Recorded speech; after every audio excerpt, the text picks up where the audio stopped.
Marking question Indian accounting standard BCom 5th ಸೆಮ್ದು first one question ನೋಡೋಣ. 2 marking question importants. What is accounting standard?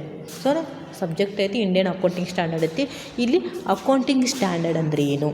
The accounting standard specify how transaction other event are to be the recognised, measure, presented and the disclosed in the financial statement.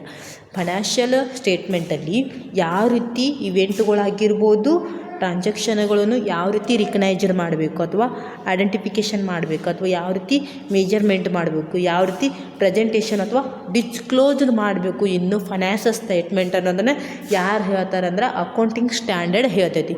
ಯಾವ ರೀತಿ disclose ಮಾಡಬೇಕು, ಯಾವ ರೀತಿ presented ಮಾಡಬೇಕು, ಯಾವ ರೀತಿ measurement ಮಾಡಬೇಕು, ಯಾವ ರೀತಿ ರಿಕಗ್ನೈಸೇಷನ್ ಮಾಡಬೇಕು, ಫೈನಾನ್ಷಿಯಲ್ ಟ್ರಾನ್ಸಾಕ್ಷನ್ಗಳಾಗಿರ್ಬೋದು, ಫೈನಾನ್ಷಿಯಲ್ ಸ್ಟೂಡೆಂಟ್ ಆಗಿದ್ದು ಫುಲ್ ಗೈಡೆನ್ಸನ್ನು ಯಾರು ಕೊಡ್ತಾರೆ? ಅಕೌಂಟಿಂಗ್ ಸ್ಟ್ಯಾಂಡರ್ಡ್ಗೂ ಗೊತ್ತೈತೆ. ಈಗ ದೇರ್ ಆರ್ ಎಕ್ಸಾಂಪಲ್, ಪ್ರತಿಯೊಂದು ಏನಾಗೈತಿ ಸ್ಟ್ಯಾಂಡರ್ಡ್ ಅದ ತನ್ನದೇ ಆದಂಥ ಯಾವ ರೀತಿ. ಈಗ ದೇರ್ ಆರ್ ಎಕ್ಸಾಂಪಲ್ ಅಂದರೆ ಇನ್ವೆಂಟರೀಸ್ ಅನ್ಕೋರಿ. ಇನ್ವೆಂಟರೀಸ್ ಏನಾಗುತ್ತೆ, Indian accounting standard two inventory ಯಾವ ರೀತಿ ಮೆಜರ್ಮೆಂಟ್ ಮಾಡಬೇಕು, ಯಾವ ರೀತಿ cost of the raw material ಅಥವಾ ಫಿನಿಶ್ಡ್ ಗುಡ್ಸ್, ವರ್ಕ್ ಇನ್ ಪ್ರೋಗ್ರೆಸ್ಸನ್ನು ಮೆಜರ್ಮೆಂಟ್ ಮಾಡಬೇಕು ಅಂತನೋ ಪ್ರತಿಯೊಂದು ಏನೈತಿ Indian accounting standard two ಹೇಳ್ತೈತಿ.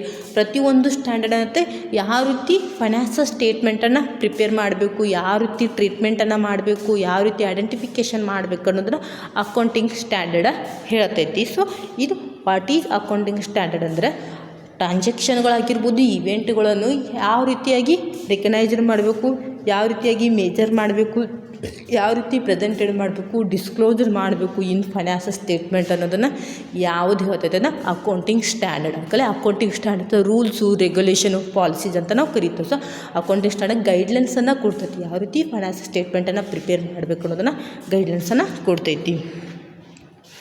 Next question ನೋಡ್ರಿ. So mention the important Indian accounting standard. So ಯಾವೆಲ್ಲ ಇಂಪಾರ್ಟೆಂಟ್ಸ್ ಅದಾವ Indian accounting standard? The Indian accounting standard 1 presentation of the financial statement. So ಯಾವ ರೀತಿ ಫೈನಾನ್ಷಿಯಲ್ ಸ್ಟೇಟ್ಮೆಂಟನ್ನು ಪ್ರಿಪೇರ್ ಮಾಡಬೇಕು ಅನ್ನೋದ್ರೆ ಇಂಡಿಯನ್ ಅಕೌಂಟಿಂಗ್ ಸ್ಟ್ಯಾಂಡರ್ಡ್ 1 ಅಲ್ಲಿ ಯಾವೆಲ್ಲ ಸ್ಟೇಟ್ಮೆಂಟ್ಗಳು ಬರ್ತಾವೆ, ಬ್ಯಾಲೆನ್ಸ್ ಶೀಟ್ ಆಗಿರ್ಬೋದು, ಪ್ರಾಫಿಟ್ ಆ್ಯಂಡ್ ಲಾಸ್ ಅಕೌಂಟ್ ಆಗಿರ್ಬೋದು, ಕ್ಯಾಶ್ ಫ್ಲೋ ಸ್ಟೇಟ್ಮೆಂಟ್ ಆಗಿರ್ಬೋದು, ಚೇಂಜ್ ಇನ್ ಇಕ್ವಿಟಿ ಆಗಿರ್ಬೋದು. ಸೊ ಯಾವ ರೀತಿ ಪ್ರಿಪೇರ್ ಮಾಡಬೇಕು ಅನ್ನೋದನ್ನ ಹೇಳ್ತೈತಿ ಇಂಡಿಯನ್ ಅಕೌಂಟಿಂಗ್ ಸ್ಟ್ಯಾಂಡರ್ಡ್ 1 ಹೇಳ್ತದೆ. ಅದೇ ರೀತಿಯಾಗಿ ಇಂಡಿಯನ್ ಅಕೌಂಟಿಂಗ್ ಸ್ಟ್ಯಾಂಡರ್ಡ್ 2 ಇನ್ವೆಂಟರೀಸ್ ಯಾವ ರೀತಿಯಾಗಿ ಸ್ಟಾಕ್ ಅಥವಾ ರಾ ಮೆಟೀರಿಯಲ್ ಆಗಿರ್ಬೋದು, ಫಿನಿಶ್ಡ್ ಗೂಡ್ಸ್ ಆಗಿರ್ಬೋದು, ವರ್ಕ್ ಇನ್ ಪ್ರೋಗ್ರೆಸ್ ಅವ್ರಿಗೆ ಯಾವ ರೀತಿ ಮೆಜರ್ಮೆಂಟ್ ಬೇಕು, ಯಾವ ಮೆಥಡಲ್ಲಿ ಮೆಜರ್ಮೆಂಟ್ ಮಾಡಬೇಕು, ಅಥವಾ ಲಿಪೋ ಮೆಥಡ್ ಮಾಡಬೇಕು, ಪಿಪೋ ಮೆಥಡ್ ಮಾಡಬೇಕು, ವೇಟೆಡ್ ಎವರೇಜ್ ಮೆಥಡ್ ಮಾಡಬೇಕು, ಎನಿ ಒನ್ ಏನಂತ ಗೈಡ್ಲೈನ್ಸನ್ನು ಕೊಡ್ತೈತೆ ಯಾವುದು ಇನ್ವೆಂಟರಿ ಅಕೌಂಟ್. ಅದೇ ರೀತಿಯಾಗಿ ಇಂಡಿಯನ್ ಅಕೌಂಟಿಂಗ್ ಸ್ಟ್ಯಾಂಡರ್ಡ್ಸ್ ಯಾವೈತಿ statement of the cash flow ಅಥವಾ ಕ್ಯಾಶ್ ಫ್ಲೋ ಸ್ಟೇಟ್ಮೆಂಟ್ ಯಾವ ರೀತಿ ಕ್ಯಾಶ್ ಇನ್ಫ್ಲೋ ಆಗೈತಿ, ಯಾವ ರೀತಿ ಔಟ್ಫ್ಲೋ ಆಗೈತೆ ಅನ್ನೋ ಕ್ಯಾಶ್ ಫ್ಲೋ ಸ್ಟೇಟ್ಮೆಂಟನ್ನು ಪ್ರಿಪೇರ್ ಮಾಡ್ತಾರೆ. ಈ ಇಂಡಿಯನ್ ಅಕೌಂಟಿಂಗ್ ಸ್ಟ್ಯಾಂಡರ್ಡ್ ಪ್ರಕಾರ ಯಾವ ರೀತಿಯಾಗಿ ಕ್ಯಾಶ್ ಫ್ಲೋ ಸ್ಟೇಟ್ಮೆಂಟನ್ನು ಪ್ರಿಪೇರ್ ಮಾಡಬೇಕು, ಅಲ್ಲ ಆಪರೇಟಿಂಗ್ ಆ್ಯಕ್ಟಿವಿಟಿ ಆಗಿರ್ಬೋದು, ಫೈನಾನ್ಷಿಯಲ್ ಆ್ಯಕ್ಟಿವಿಟೀಸ್ ಆಗಿರ್ಬೋದು, ಅದೇ ರೀತಿಯಾಗಿ ಇನ್ವೆಸ್ಟ್ಮೆಂಟ್ ಆ್ಯಕ್ಟಿವಿಟೀಸ್ಗಳು ಬರ್ತವೆ. ಸೊ ಈ ಆ್ಯಕ್ಟಿವಿಟಿಗೂ ಯಾವ ರೀತಿ ಇನ್ಫ್ಲೋ ಔಟ್ಫ್ಲೋ ಆಗೈತಿ ಕ್ಲಾಸ್ ಅನ್ನೋದನ್ನು ಇಂಡಿಯನ್ ಅಕೌಂಟಿಂಗ್ ಸ್ಟ್ಯಾಂಡರ್ಡ್ 7 ಹೇಳ್ತೈತಿ. ಅದೇ ರೀತಿಯಾಗಿ ಇಂಡಿಯನ್ ಅಕೌಂಟಿಂಗ್ ಸ್ಟ್ಯಾಂಡರ್ಡ್ 8 ಏನೈತಿ ಅಕೌಂಟಿಂಗ್ ಪಾಲಿಸೀಸ್ ಆಗಿರ್ಬೋದು, change in accounting estimated and the errors ಆಗಿರ್ಬೋದು, ಅಕೌಂಟಿಂಗ್ ಪಾಲಿಸೀಸ್ ಆಗಿರ್ಬೋದು, ಅಕೌಂಟಿಂಗ್ ಏನಾದರೂ ಎರರ್ಸ್ ಆದರೆ ಅದನ್ನು ಯಾವ ರೀತಿಯಾಗಿ ಆ್ಯಡ್ ಮಾಡ್ಕೋಬೇಕು ಅನ್ನೋದನ್ನು ಇಂಡಿಯನ್ ಅಕೌಂಟಿಂಗ್ ಸ್ಟ್ಯಾಂಡರ್ಡ್ 8 ಹೇಳ್ತೈತಿ. ಅದೇ ರೀತಿಯಾಗಿ Indian accounting standard property, plant and equipment. So property, plant and equipment ಅಂದರೆ ಯಾವುದನ್ನು ಕ್ಯಾಪಿಟಲೈಸ್ಡ್ ಐಟಮ್ ಅಥವಾ ಕಾಸ್ಟ್ ಆಫ್ ದ ಅಸೆಟನ್ನು ಯಾವ ರೀತಿ ಕ್ಯಾಲ್ಕುಲೇಷನ್ ಮಾಡಬೇಕು ಅಂತ ಅನ್ನೋದನ್ನು ಈ ಇಂಡಿಯನ್ ಅಕೌಂಟಿಂಗ್ ಸ್ಟ್ಯಾಂಡರ್ಡ್ 16 ಹೇಳ್ತದೆ. ಇನಿಷಿಯಲ್ ಕಾಸ್ಟನ್ನು ಯಾವ ರೀತಿ ಕ್ಯಾಲ್ಕುಲೇಷನ್ ಮಾಡಬೇಕು, ಡಿಪ್ರಿಸಿಯೇಷನ್ ಯಾವ ರೀತಿ ಕ್ಯಾಲ್ಕುಲೇಷನ್ ಮಾಡಬೇಕು, ಪ್ರಾಪರ್ಟಿ, ಪ್ಲ್ಯಾಂಟ್ ಆ್ಯಂಡ್ ಇಕ್ವಿಪ್ಮೆಂಟ್ ಅನ್ನೋದು ಇಂಡಿಯನ್ ಅಕೌಂಟಿಂಗ್ ಸ್ಟ್ಯಾಂಡರ್ಡ್ 16 ಹೇಳ್ತೈತಿ. ಅದೇ ರೀತಿಯಾಗಿ Indian accounting standard 23 borrowing cost ಅಥವಾ ಇಂಟ್ರೆಸ್ಟ್ ಕಾಸ್ಟ್ ಅಥವಾ ಬಾರೋವಿಂಗ್ ಮಾಡ್ಕೊಂಡಿದಂಥ ಫಂಡ್ ಮೇಲೆ ಯಾವ ರೀತಿಯಾಗಿ ಇಂಟ್ರೆಸ್ಟ್ ಅಥವಾ ಬಾರೋವಿಂಗ್ ಕಾಸ್ಟನ್ನು ಕ್ಯಾಲ್ಕುಲೇಷನ್ ಮಾಡಬೇಕು ಅಂದರೆ ಇಂಡಿಯನ್ ಅಕೌಂಟಿಂಗ್ ಸ್ಟ್ಯಾಂಡರ್ಡ್ 23 ಅಥವಾ ಇಂಟ್ರೆಸ್ಟ್ ಯಾವ ರೀತಿ ಕ್ಯಾಲ್ಕುಲೇಷನ್ ಮಾಡಬೇಕು, ಅದರ್ ಕಾಸ್ಟ್ಗಳನ್ನ ಯಾವ ರೀತಿ ಕ್ಯಾಲ್ಕುಲೇಷನ್ ಮಾಡಬೇಕು ಅಂತ 23 ಹೇಳ್ತೈತಿ. ಅದೇ ರೀತಿಯಾಗಿ ಇಂಡಿಯನ್ ಅಕೌಂಟಿಂಗ್ ಸ್ಟ್ಯಾಂಡರ್ಡ್ ಏನಾಗುತ್ತೆ 108 ಸೆಗ್ಮೆಂಟೆಡ್ ರಿಪೋರ್ಟ್ ಆಗಿರುತ್ತೆ. ಸೆಗ್ಮೆಂಟೆಡ್ ರಿಪೋರ್ಟನ್ನು ಯಾವ ರೀತಿ ಪ್ರಿಪೇರ್ ಮಾಡಬೇಕು, ಯಾವ ಕಂಪ್ನಿಗಳು ಮಾಡಬೇಕು, ಯಾವ ಕಂಪ್ನಿ ಜಾಸ್ತಿ ಟರ್ನ್ ಓವರ್ ಇರುತ್ತೆ ಅಂಥ ಕಂಪ್ನಿಗಳನ್ನು ಮಾತ್ರ ಸೆಗ್ಮೆಂಟೆಡ್ ರಿಪೋರ್ಟಿಂಗ್ ಮಾಡ್ತಾರೆ. ಸೊ ಇಂಪಾರ್ಟೆನ್ಸ್ ಆಫ್ ದ ಅಥವಾ mention the important accounting standard ಆಗಿದ್ದು. ಇವನ್ ಡಿಫ್ರೆಂಟ್ ಅಕೌಂಟಿಂಗ್ ಸ್ಟ್ಯಾಂಡರ್ಡ್ಗಳು ಅದಾವೆ, ಯಾವ್ಯಾವ ಅದಾವ ಅಥವಾ 24 ಏನು ಹೇಳ್ತೈತಿ ರಿಲೇಟೆಡ್ ಪಾರ್ಟಿ ಡಿಸ್ಕ್ಲೋಸರ್ ಆಗಿರ್ಬೋದು. ಅದೇ ರೀತಿಯಾಗಿ ಏನು ಡಿಫ್ರೆಂಟ್ ಏನತ್ತೋ ಅಕೌಂಟಿಂಗ್ ಸ್ಟ್ಯಾಂಡರ್ಡ್ ಆಗಿತ್ತು. ಇಂಟರಿಮಿ ಫೈನಾನ್ಷಿಯಲ್ ಸ್ಟೇಟ್ಮೆಂಟ್ ಆಗಿರ್ಬೋದು, ಸಪ್ರೇಟ್ ಫೈನಾನ್ಷಿಯಲ್ ಸ್ಟೇಟ್ಮೆಂಟ್ ಆಗಿರ್ಬೋದು, ಇವೆಲ್ಲನೈತಿ ಇಂಡಿಯನ್ ಅಕೌಂಟಿಂಗ್ ಸ್ಟ್ಯಾಂಡರ್ಡ್ ಅಥವಾ ಲಿಸ್ಟ್ ಆಫ್ ದ ಅಕೌಂಟಿಂಗ್ ಸ್ಟ್ಯಾಂಡರ್ಡನ್ನು ನೋಡಿವಿ. ಸೊ ಮೆನ್ಷನ್ 2 ಮಾರ್ಕಿಗೆ ಎಷ್ಟುಗಳು ಮಿನಿಮಮ್ 4 ಬರಿಬೇಕು. ಯಾವುದ್ರೆ ಇದರಲ್ಲಿ 4 ಬರೀರಿ. ನೆಕ್ಸ್ಟ್ ಕ್ವಶನ್ ನೋಡಿ, the mention the component of the financial statement. So financial ಸ್ಟೇಟ್ಮೆಂಟಲ್ಲಿ ಯಾವೆಲ್ಲ ಕಾಂಪೌಂಟ್ಗಳಿರ್ತಾವೆ, what are the financial statement ಅಂತ ಕೇಳಿದ್ರೆ, first one the 4 main financial statement. ಅದರಲ್ಲಿ 4 ಫೈನಾನ್ಷಿಯಲ್ ಸ್ಟೇಟ್ಮೆಂಟ್ ಬರ್ತಾವೆ. ದ ಬ್ಯಾಲೆನ್ಸ್ ಶೀಟ್ ಆಗಿರೋ ಬ್ಯಾಲೆನ್ಸ್ ಶೀಟಲ್ಲಿ ಏನು ಬರ್ತೈತಿ, ಅಸೆಟು ಲಯಬಿಲಿಟೀಸೇ ಬರ್ತೈತಿ. ಯಾವ ರೀತಿ ಕರೆಂಟ್ ಅಸೆಟು, ಕರೆಂಟ್ ಲಯಬಿಲಿಟೀಸು, ಮತ್ತು non current asset, non current liabilities, shareholders fund ಆಗೋದು. ಸೊ ಎಲ್ಲವನ್ನಾಗೈತಿ ಬ್ಯಾಲೆನ್ಸ್ ಶೀಟಲ್ಲಿ ಪ್ರಿಪೇರ್ ಮಾಡ್ತೀವಿ. ಅದ್ರ ಇನ್ಕಮ್ ಸ್ಟೇಟ್ಮೆಂಟ್ ಅಥವಾ ಪ್ರಾಫಿಟ್ ಆ್ಯಂಡ್ ಲಾಸ್ ಅಕೌಂಟ್ ಅಂತ ಕರಿತೀವಿ. ಪ್ರಾಫಿಟ್ ಆ್ಯಂಡ್ ಲಾಸ್ ಅಕೌಂಟಲ್ಲಿ ರೆವೆನ್ಯೂ ಅಥವಾ ರೆವೆನ್ಯೂ ಫ್ರಮ್ ಆಪರೇಷನ್ ಆಗಿರ್ಬೋದು, ಎಂಪ್ಲಾಯ್ ಬೆನಿಫಿಟ್ ಆಗಿರ್ಬೋದು, ಕಾಸ್ಟ್ ಆಫ್ ಮಟೀರಿಯಲ್ ಕನ್ಸ್ಯೂಮ್ಡ್ ಆಗಿರ್ಬೋದು, ಚೇಂಜ್ ಇನ್ ಇನ್ವೆಂಟರಿ ಆಗಿರ್ಬೋದು, ಫೈನಾನ್ಷಿಯಲ್ ಕಾಸ್ಟ್ ಆಗಿರ್ಬೋದು, ಇವನ್ನೆಲ್ಲತಿ ಇನ್ಕಮ್ ಸ್ಟೇಟ್ಮೆಂಟಲ್ಲಿ ತೋರಿಸ್ಬೋದನ್ನು ಯಾವ ರೀತಿ ಪ್ರಿಪೇರ್ ಮಾಡಬೇಕು. ಅದೇ ರೀತಿ cash flow statement. Cash flow statement ಅಂತೀರಿ ಆಪರೇಟಿಂಗ್ ಆ್ಯಕ್ಟಿವಿಟೀಸ್ ಆಗಿರ್ಬೋದು, ಇನ್ವೆಸ್ಟ್ಮೆಂಟ್ ಆ್ಯಕ್ಟಿವಿಟೀಸ್ ಆಗಿರ್ಬೋದು, ಫೈನಾನ್ಷಿಂಗ್ ಆ್ಯಕ್ಟಿವಿಟೀಸ್ಗಳನ್ನೈತಿ ಯಾವ ರೀತಿ ಕ್ಯಾಶ್ ಇನ್ಫ್ಲೋ ಔಟ್ಫ್ಲೋ ಆಗೈತೆ ಅನ್ನೋದನ್ನೆಲ್ಲ ನೋಡ್ತೀವಿ, ಫೈನಾನ್ಷಿಯಲ್ ಸ್ಟೇಟ್ಮೆಂಟಲ್ಲಿ ನೋಡ್ತೀವಿ. ಅದೇ ರೀತಿಯಾಗಿ statement of the shareholders equity ಅಥವಾ ಚೇಂಜ್ ಇನ್ ಇಕ್ವಿಟಿ ಸ್ಟೇಟ್ಮೆಂಟ್ ಅಂತ ನಾವು ಕರಿತೀವಿ. ಯಾವ ರೀತಿಯಾಗಿ ಶೇರ್ ಹೋಲ್ಡರ್ಸ್ ಎಷ್ಟು ಶೇರ್ಸ್ ಇಶ್ಯೂ ಆಗೈತಿ, ಪರ್ಚೇಸ್ ಆಗೈತಿ, ಸೇಲ್ಸ್ ಆಗೈತಿ ಅನ್ನೋದನ್ನು statement of the shareholders equity ಅಂತ ನಾವು ಕರಿತೀವಿ. ಇವು component of the financial statement. Next ನೋಡಿ, the state the users of the financial statement. So financial ಸ್ಟೇಟ್ಮೆಂಟಲ್ಲಿ ಯಾರಿಗೆಲ್ಲ ಯೂಸ್ ಐತಿ ಅಂತ ಒಂದು ಶೇರ್ ಹೋಲ್ಡರ್ಸ್ ಆಗಿರ್ಬೋದು, ನಮ್ಮ ಫೈನಾನ್ಷಿಯಲ್ ಪರ್ಫಾರ್ಮೆನ್ಸ್ ಮಾಡಿ ಏನು ಮಾಡ್ತಾರೆ, ಇನ್ವೆಸ್ಟ್ಮೆಂಟ್ ಮಾಡ್ತಾರೆ. ನಮ್ಮ ಫೈನಾನ್ಷಿಯಲ್ ಸ್ಟೇಟ್ಮೆಂಟ್ಗಳು ಯಾವುವು, ಬ್ಯಾಲೆನ್ಸ್ ಶೀಟ್ ಆಗಿರ್ಬೋದು, ಪ್ರಾಫಿಟ್ ಆ್ಯಂಡ್ ಲಾಸ್ ಅಕೌಂಟ್ ಆಗಿರ್ಬೋದು, ಕ್ಯಾಶ್ ಫ್ಲೋ ಸ್ಟೇಟ್ಮೆಂಟ್ ಆಗಿರ್ಬೋದು, ಚೇಂಜ್ ಇನ್ ಇಕ್ವಿಟಿ ಆಗಿದೆ. ಇದರಿಂದ ಏನಾಗಿದೆ, ನಮ್ಮ ಫೈನಾನ್ಷಿಯಲ್ ಪೊಸಿಷನು ಪರ್ಫಾರ್ಮೆನ್ಸನ್ನು ತಿಳಿಯುತ್ತೆ. ಸೊ ಇದೆಲ್ಲ ಯಾರಿಗೆಲ್ಲ ಅವಶ್ಯಕತೆ ಇದೆ, ಇಂಟರ್ನಲ್ ಯೂಸರ್ಸ್ ಆಗಿರ್ಬೋದು, ಎಕ್ಸ್ಟರ್ನಲ್ ಯೂಸರ್ಸ್ ಆಗಿರ್ಬೋದು. ಇಲ್ಲಿ ಯಾರ್ಯಾರು ಕೊಟ್ಟರೆ, the management of the company. So management, ಈಗ ಕಂಪ್ನಿಯಲ್ಲಿರುವಂಥ ಮ್ಯಾನೇಜರ್ಗೆ ಕಂಪ್ನಿ ಪರ್ಫಾರ್ಮೆನ್ಸ್ ಯಾವ ರೀತಿ ಮಾಡ್ತೈತೆ ಅನ್ನೋದನ್ನು ಎದ್ರ ಮೂಲಕ ತೋಡ್ಕೋತೀವಿ, ಫೈನಾನ್ಷಿಯಲ್ ಸ್ಟೇಟ್ಮೆಂಟ್ ಮೂಲಕ ನೋಡ್ತೀವಿ. ಅದೇ ರೀತಿ ಮ್ಯಾನೇಜ್ಮೆಂಟ್ ಅವ್ರಿಗೆ ಏನೈತಿ, ಫೈನಾನ್ಷಿಯಲ್ ಸ್ಟೇಟ್ಮೆಂಟ್ ಅವಶ್ಯಕತೆ ಐತಿ.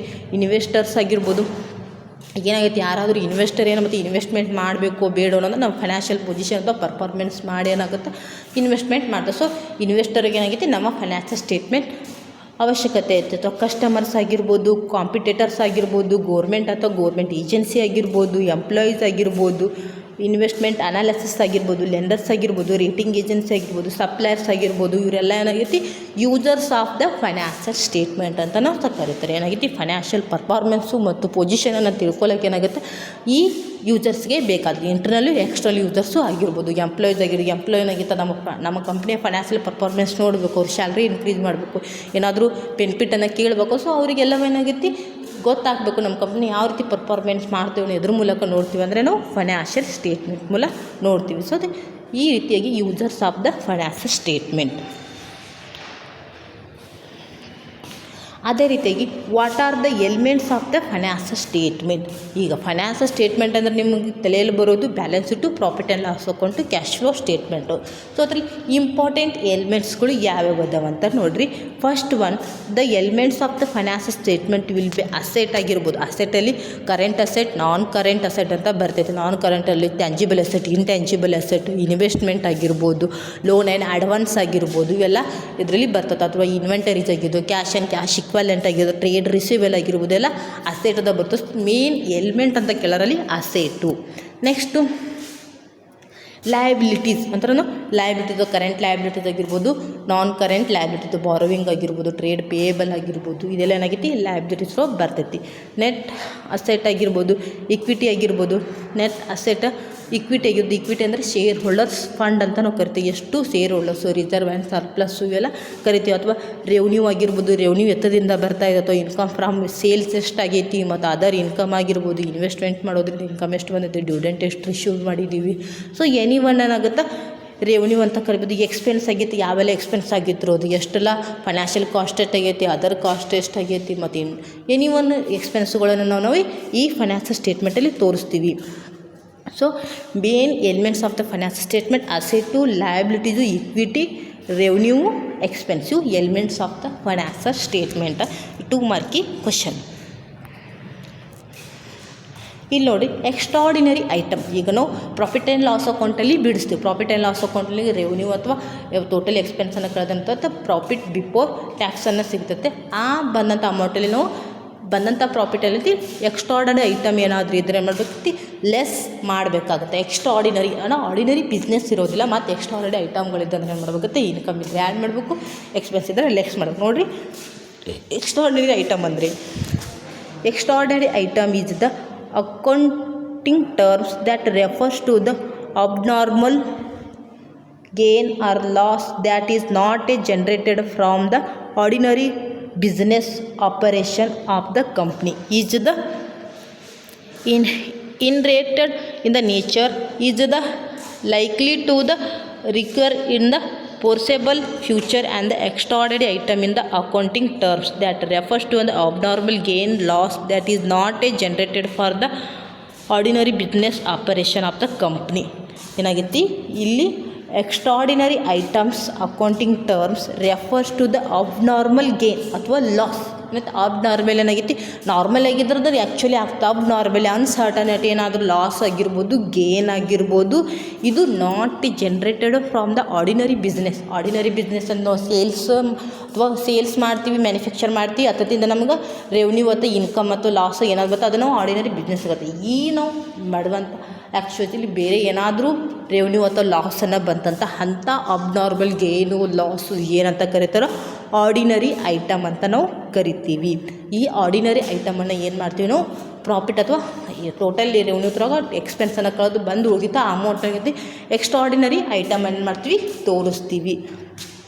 ಇದೇನಾಗೈತಿ, ಇದು ಫ್ಯೂಚರ್ ಫೋರ್ಸೆಬಲ್ ಎಕ್ಸ್ಟ್ರಾರ್ಡಿನರಿ ಐಟಮ್ ಅಂತ ನಾವು ಕರಿತೀವಿ. So what is extraordinary item ಅಂದ್ರೆ ದ ಅಬ್ನಾರ್ಮಲ್ ಗೇನು ಅಥವಾ loss is not generated for the ordinary business. Ordinary ಬಿಸ್ನೆಸ್ಸಿಂದ ಅದು ಜನ್ರೇಟ್ ಆಗಿರೋದಿಲ್ಲ. ಆರ್ಡಿನರಿ ಬಿಸ್ನೆಸ್ಸಿಂದ ನಾವು ಏನು ಆ್ಯಕ್ಚುಲಿ ನಮ್ಮ ಪರ್ಫಾರ್ಮೆನ್ಸ್ ಏನೈತಿ, ಆಪರೇಷನ್ ಏನೈತೆ ಅದ್ರ ಬಿಟ್ಟು ಬೇರೆ ಏನಾದರೂ ರೆವೆನ್ಯೂ ಅಥವಾ ಲಾಸಸನ್ನು ಬಂದಿತ್ತಂದ್ರೆ ಅದಕ್ಕೆ ಎಕ್ಸ್ಟ್ರಾರ್ಡಿನರಿ ಐಟಮ್ ಅಂತ. ಎಕ್ಸ್ಟ್ರಾ ಆಯ್ತಾ, ಎಕ್ಸ್ಟ್ರಾ ಅಂದರೆ ತಿಳಿಬೇಕು, ಇದನ್ನು ಬಿಟ್ಟು ಬೇರೆ ಏನಾದರೂ ಗೇನು ಲಾಸು ಆಗಿತ್ತು ಅನ್ನೋದು ಕರಿತಾರೆ ಎಕ್ಸ್ಟ್ರಾರ್ಡಿನರಿ ಐಟಮ್ ಅಂತ ಕರಿತೀವಿ. Next, what you mean by the non current asset. Non current asset ಅಂದರೆ ನಾರ್ಮಲಾಗಿನೂ ಅಸೆಟ್ ಹತ್ರ ಏನಕ್ಕೆ ಅಂತ, ನಮ್ಮ ಬಿಸ್ನೆಸ್ಸಲ್ಲಿ ಅಸೆಟ್ ಹತ್ರ ಯಾವಾಗ ಟ್ರೀಟ್ ಮಾಡ್ತಾ ಆ ಅಸೆಟ್ದಿಂದ ಆ ಮಷಿನಿಂದ ನಮ್ಗೆ ಏನಾದರೂ ಫ್ಯೂಚರ್ ಎಕನಾಮಿಕ್ ಬೆನಿಫಿಟನ್ನು ಬರ್ತಾ ಇದ್ರೆ ಮಾತ್ರ ನಾವು ಅದಕ್ಕೆ ಏನಂತ ಕರಿತೀವಿ, ಅಸೆಟ್ ಅಂತ ಕರಿತಾರೆ. ಸುಮ್ಮನೆ ಏನಂತಾರೆ, ಬ್ಯಾಲೆನ್ಸ್ ಶೀಟಲ್ಲಿ ನಮಗೆ ಅಸೆಟ್ ಅಂತ ತೋರ್ಸೋಕ್ಕೆ ಬರೋಲ್ಲ. ಆ ಅಸೆಟ್ದಿಂದ ಏನು ಬೇಕು, ನಾವು ಫ್ಯೂಚರ್ ಎಕನಾಮಿಕ್ ಅಥವಾ ಫ್ಯೂಚರ್ ರೆವೆನ್ಯೂವನ್ನು ಬರ್ತಾ ಇರಬೇಕು. ಅಂಥ ಅಸೆಟಿಗೆ ಮಾತ್ರ ನಾವು ಬ್ಯಾಲೆನ್ಸ್ ಶೀಟಲ್ಲಿ ತೋರ್ಸೋಕ್ಕೆ ಬರ್ತೈತಿ. ಸುಮ್ಮನೆ ಅಸೆಟ್ ತಂದಿವಿ ಯೂಸೇ ಇಲ್ಲಾಂದ್ರೆ ಅಂಥ ಅಸೆಟನ್ನು ನಾವು ಬ್ಯಾಲೆನ್ಸ್ ಶೀಟಲ್ಲಿ ತೋರ್ಸೋಕ್ಕೆ ಬರೋಲ್ಲ. ಸೊ ಅಸೆಟನ್ನು ನಾವು ಅಸೆಟ್ ಅಂದರೆ ನಮಗೆ ಅದರಿಂದ ಬೆನಿಫಿಟ್ ಬರಬೇಕು, ರೆವೆನ್ಯೂವನ್ನು ಬರ್ತಾ ಇರಬೇಕು, ಅದಕ್ಕೆ ಮಾತ್ರ ಅಸೆಟ್ ಅಂತ ಕರಿತೀರಿ. ಇಲ್ಲಿ ಏನು ಕೇಳ್ಯಾರ, non current asset. Non current ಅಂದರೆ ಏನು, ಈ ನಾನ್ ಕರೆಂಟ್ ಅಂದ್ರೆ 12 ಮಂತ್ ಅಥವಾ 1 ಇಯರ್ ಅಂತ ಕರಿತಾರೆ. Non current more than 1 year. So ನಾನ್ ಕರೆಂಟ್ ಅಸೆಟ್ ಯಾವೆಲ್ಲ ಅಸೆಟ್ಗಳು 1 ಇಯರ್ಗೆ ಜಾಸ್ತಿ ಬಳಕೆ ಬರ್ತಾ ಅಂಥ ಅಸೆಟ್ಗೆ ಅಂತ ನಾನ್ ಕರೆಂಟ್ ಅಸೆಟ್ ಅಂತ ಕರಿತಾರೆ.